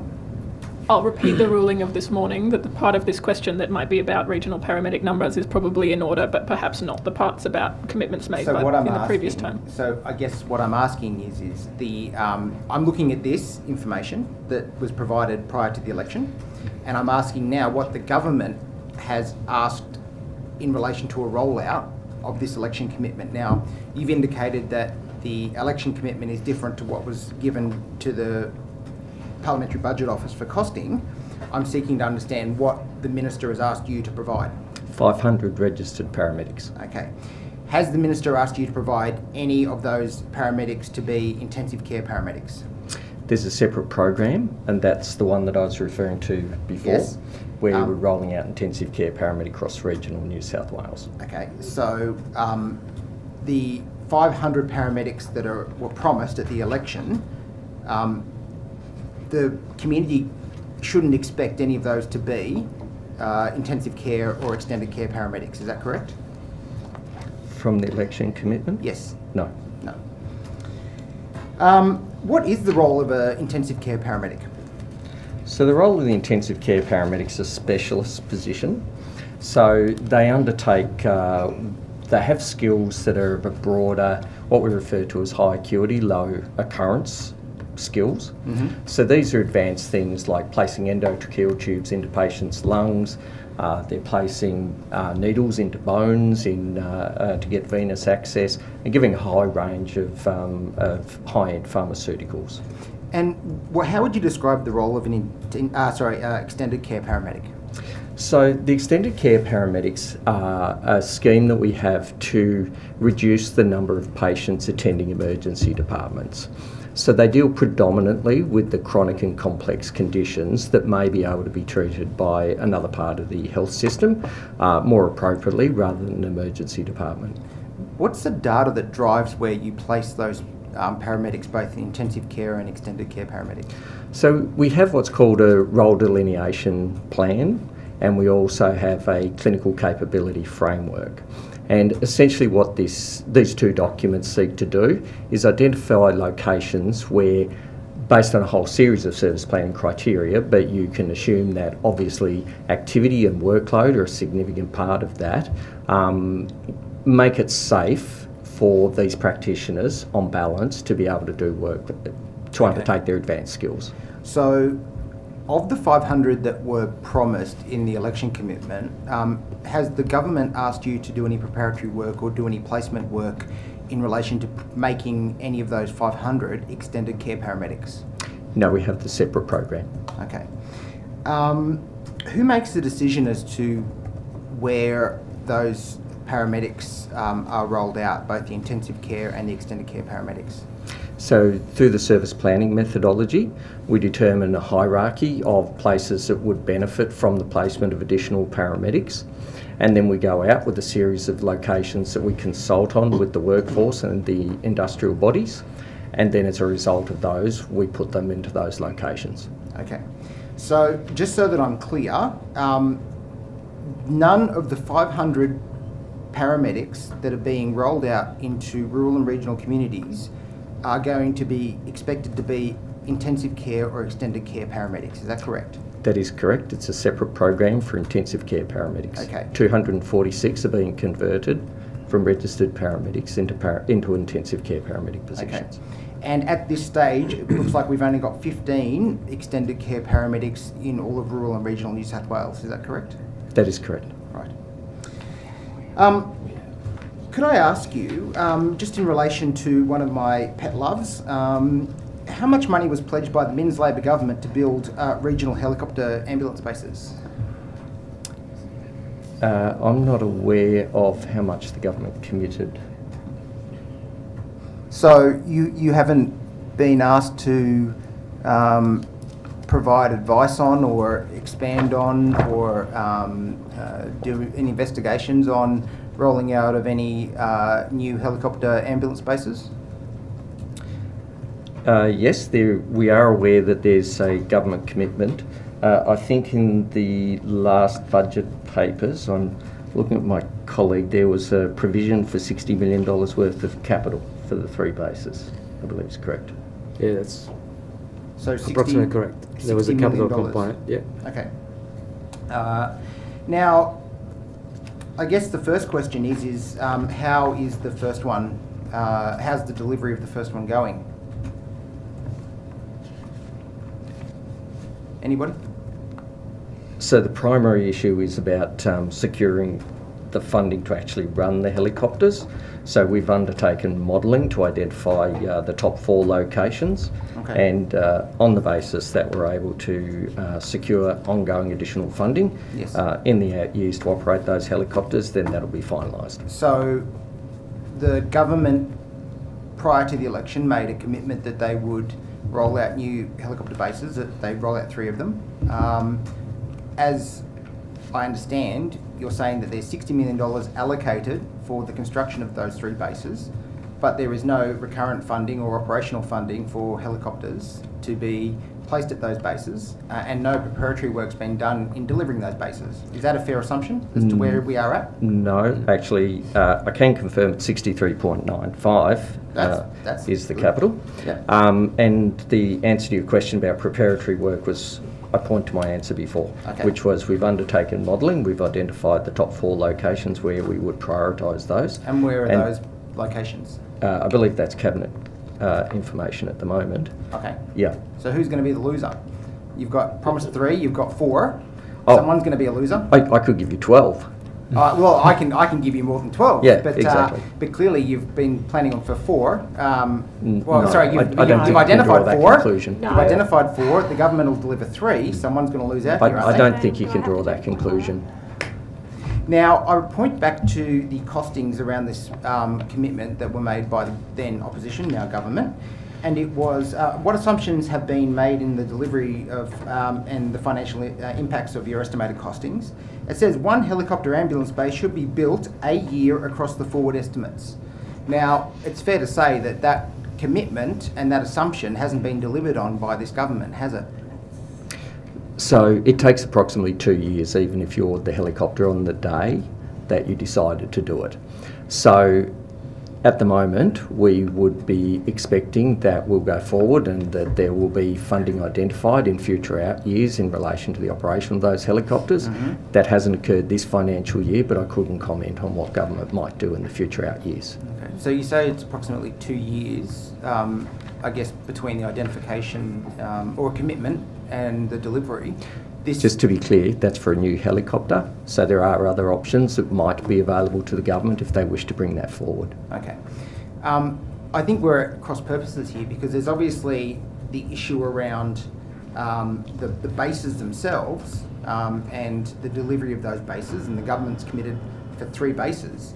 But there's also then the contractual arrangements around the operation of the helicopters, the crewing, staffing, etc. That's obviously part of a commercial contract, I imagine, with Toll. So park that to the side. I'm talking now about the delivery of regional bases. The commitment here is that there would be 1 base built per year in the forward estimates. That was the commitment from the Minns Labor opposition at the time that they put forward the costing. has any work been done to commence the work in delivering on that commitment? Yes, that's correct. We've identified the locations and the priorities of the areas where it would be built. Okay. So that's the preparatory work you're referring to. Okay, so when do we expect that the first regional base will be operational in the forward estimates? It will depend on future funding being provided to operate those bases. Okay. The government hasn't committed to you that they will provide that funding, is that? No, all I can say is we don't have it this year. Okay. I can't comment on what they might do in the out years. But the funding for the base delivery is there, is that correct? To build the building, yes. Yes. But no work has been done in relation to the delivery of a building. Putting So the aside, work has been done. Putting aside when it's not are we putting- going to I- see bricks and mortar built? Forget about the contract. When are we going to see a base delivered? So, going back to your first question, has work been done? Yes, work has been done on identifying the locations that have been modelled. Yes. That now has to be considered by government. Part of operationalising those bases is to secure ongoing funding. So if I'm to read that answer in plain English, there has been no decision made about the location of those bases.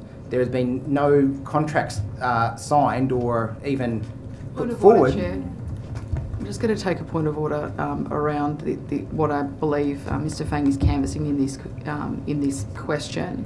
Mr. Morgan quite clearly indicated in a previous answer that some of the information here is subject to cabinet in confidence provisions, and so I just remind Mr. Fang of that and the fact that this question has already been extensively canvassed and answered. I'll uphold the point of order. There's also been some quite long statements leading into these questions. Well, to the point of order, Chair. I mean, I'm asking when bricks and mortar will be delivered in relation to just the base. I'm not asking about cabinet in confidence. I'm not asking for the locations, although it indicates there's 4. Please stick to the part of the question that might be in order. Right, And the Chair's ruling. Yeah, but I mean, And the Chair's cabinet ruled. in The Chair's confidence- ruled. The Chair's ruled. The Chair has ruled. The Minister isn't here and it's not appropriate to ask political questions All right, of the departmental if that's witnesses. the way we're going to play it, that's fine. The Chair's made a ruling. You need to uphold. Well, I'll ask the question again then, in rephrased. When can the community expect to see the first opening of a bricks and mortar base in a rural or regional setting? That will depend on the timing of approvals. Okay, so nothing is in train as yet. Sorry, Dom. I think, Mr. Fang, the Ambulance Chief Executive's indicated that there's preparatory work occurring. You'll appreciate that this is a complex issue because helicopter bases are, to be perfectly honest, quite contentious in respect to their location. And we need to do some very careful planning here because we've had other issues in the past where we have had bases that subsequently have been required to be moved. Yes. So it's important that that work is done. We've indicated that the money for the capital planning is there. We'll be very happy to come back to the committee with further information that we are permitted to provide. But our job is to make a proper assessment of this so that we can, in the best interests of the communities we serve, give that information to government. Alpha, did you have anything else to add from a budget perspective on this, or Yes, does that sum it up? No, if I may, just one thing. That Before I take that additional answer, I just want to indicate, Ms Pearce, the reason I'm asking these questions is because what you've identified, I know already. It is hard to deliver these things. What I'm seeking to point out here is that prior to being elected, the Premier made commitments around his delivery of one per year. Mr. Fang. That was never. Sorry, Mr. Fang, I need to hear the point of order and I actually think I know what it is. Well, there's multiple that I could go with. I think the one that I'll go with on this occasion is that No, Mr. Fang is. Excuse me, Mr. Fang. I'm speaking, and it's not appropriate for you to keep speaking over people, including No, you're me. wasting my time. There's a point of The order. point of order is that you need to treat all of the witnesses with respect. Yes, You're getting very that's close to badgering. No, I'm not. And it's not appropriate You you didn't speak deliver over- what you promised, and that's you can run defence all you like. Mr. Fang, there's plenty of time for us in the chamber to take note of answers and I make our will. own statements. We You will. need to be asking questions. We will. So I'm going to move on to a different topic now. In July 2022, the then opposition leader, Chris Minns, claimed that patients were stuck outside emergency departments and being treated in tents. The local health district issued a statement confirming that Canterbury Hospital Emergency Department had established enhanced screening inside a marquee to enable point-of-care testing for patients who were symptomatic to COVID. Did the department give any advice to Chris Minns before he made public statements about patients being treated in tents? Point of order, Chair. Sorry, just checking. Was that again before we were in government and not about the health minister? Yeah, I've ruled multiple times today that the departmental witnesses shouldn't be asked for opinions on things stated by politicians before or after elections. Chair, to the point of order, what I'm seeking to do is to understand whether there was advice. I don't believe there was. That's all I'm seeking is a clarification of if there was or not. Now, Point that's of order. A reasonable question. That is a reasonable question in circumstances where I'm just asking as to what advice was provided prior to something happening. Now, that's well within order. And I'm just asking, I expect the answer is no, but I'd just like to know.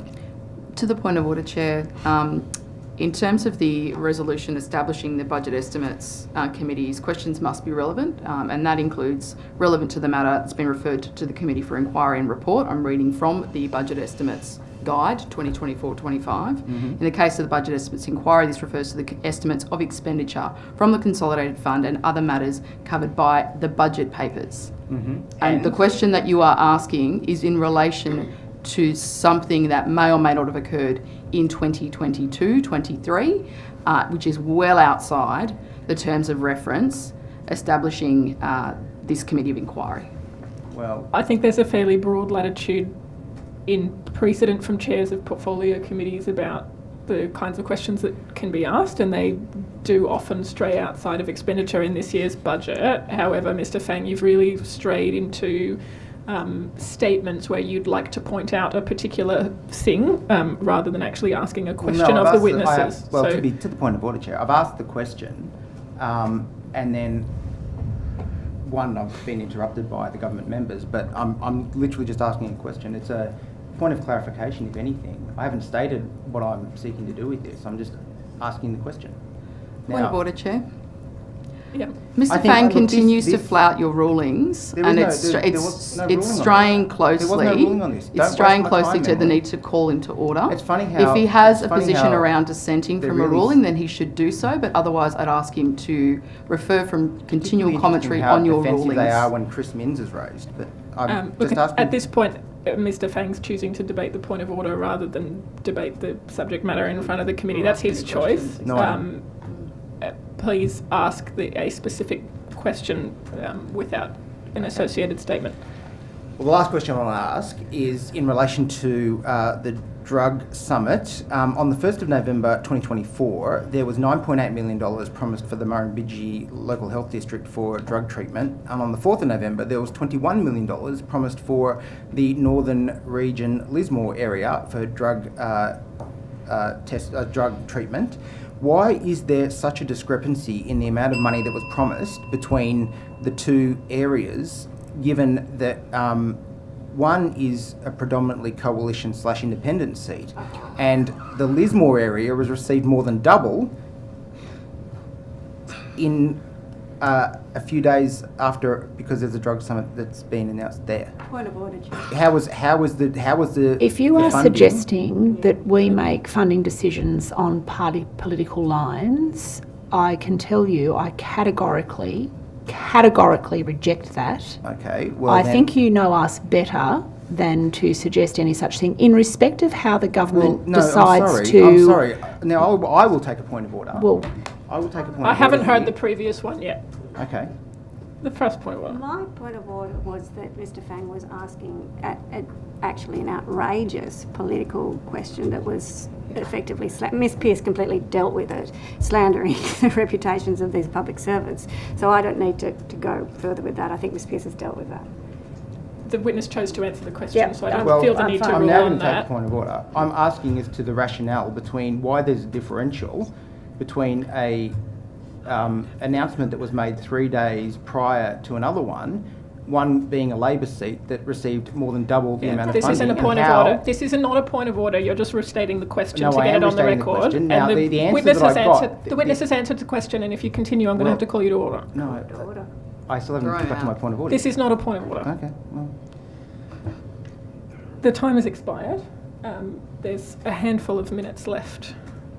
If the opposition wants to continue, you can go first. Yeah. Thank you. The 160 positions of psychiatrists that have allegedly left the system, does that cause some concern in relation to the manner in which they will be replaced? I might get Mr Minns to respond to that. Mr Tudor, hope if you wouldn't mind. Yeah, sure. Mr Minns? Yeah. Look, we've currently got 95 plus 36.5 vacancies when we did a survey of psychiatrists in November. Now, the reason there are two numbers there, the 95.1, they are vacant roles, but they are actually being filled with alternative workforce. So either with a VMO locum or I think it would basically be a VMO locum, because I don't think we have agency psychiatrists. So 36.5% of our staff specialist positions are currently unfilled, and we're not able to get an alternative workforce to those positions. So, you know, a 30% vacancy rate, but noting that not all 30% remain unfilled, that does create undesirable aspects to the running of the service. And most particularly, it means that it can have impacts for the ability of the service, various services, to train trainees. And it can have an impact, and we believe it is having an impact on workload associated with callbacks and call-outs for staff specialists. So it's an issue that is, you know, it's one of those workforce challenges that we face. There are others. It's one that does exist nationally because psychiatry is one of the 4 tranche 1 expedited pathways that is being worked on by all jurisdictions through the Health Ministers meeting framework to see if we can expedite the movement into practice by psychiatrists from a limited number of countries where AHPRA is of the view, supported by the ministers, that their qualifications are equivalent. There are two things then. 160 psychiatrists have sent letters of resignation, and I think the evidence you just given... I'm not aware of that, Mr Tudor, because we have received about, it may have changed since I last looked, but 113 resignation letters that have been supplied to I'll accept executives. I'll accept the other claim is a claim in the media by ASPA. Well, I accept that. You've suggested that you are sourcing now VMOs to replace them. What's the cost of doing that? Well, it will vary, but it's a class of premium labour. So, you know, particularly if it's a locum for a service that is in out of metropolitan Sydney or in regional New South Wales, where they might be struggling with their level of vacancies, then, you know, to some degree the market will set the VMO rate. And remember that these are what I'd call VMO locums. They're not VMOs. So visiting medical officers, psychiatrists who work in our system, there's about 420 plus of them. So, you know, we've got them, and we have about 420 or thereabouts staff specialist psychiatric positions, and I've mentioned the number that have vacancies and are being filled with alternative sources. Thank you. I'm not going to ask any more questions. I just wanted to finish. no. I just wanted to finish by thanking all of the witnesses who I know you're all very busy for making the time to come back for a supplementary hearing on behalf of the committee members, but also the communities that we're here to represent.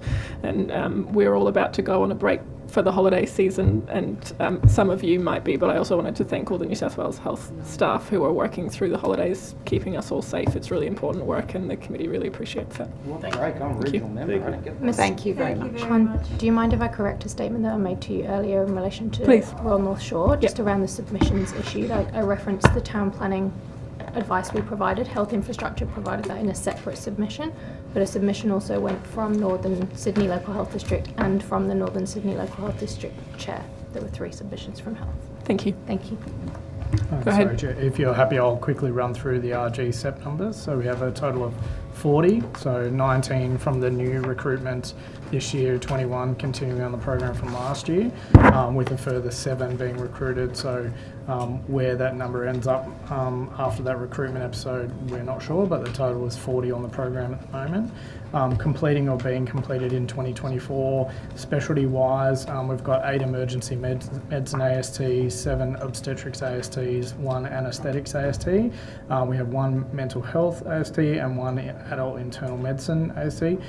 Starting in 2025, we have a further 1 emergency medicine AST, 1 obstetrics AST, 2 anaesthetics AST, 1 palliative care AST, which is quite exciting, and a further adult internal medicine AST as well. Thank you. It's great to hear that that's growing.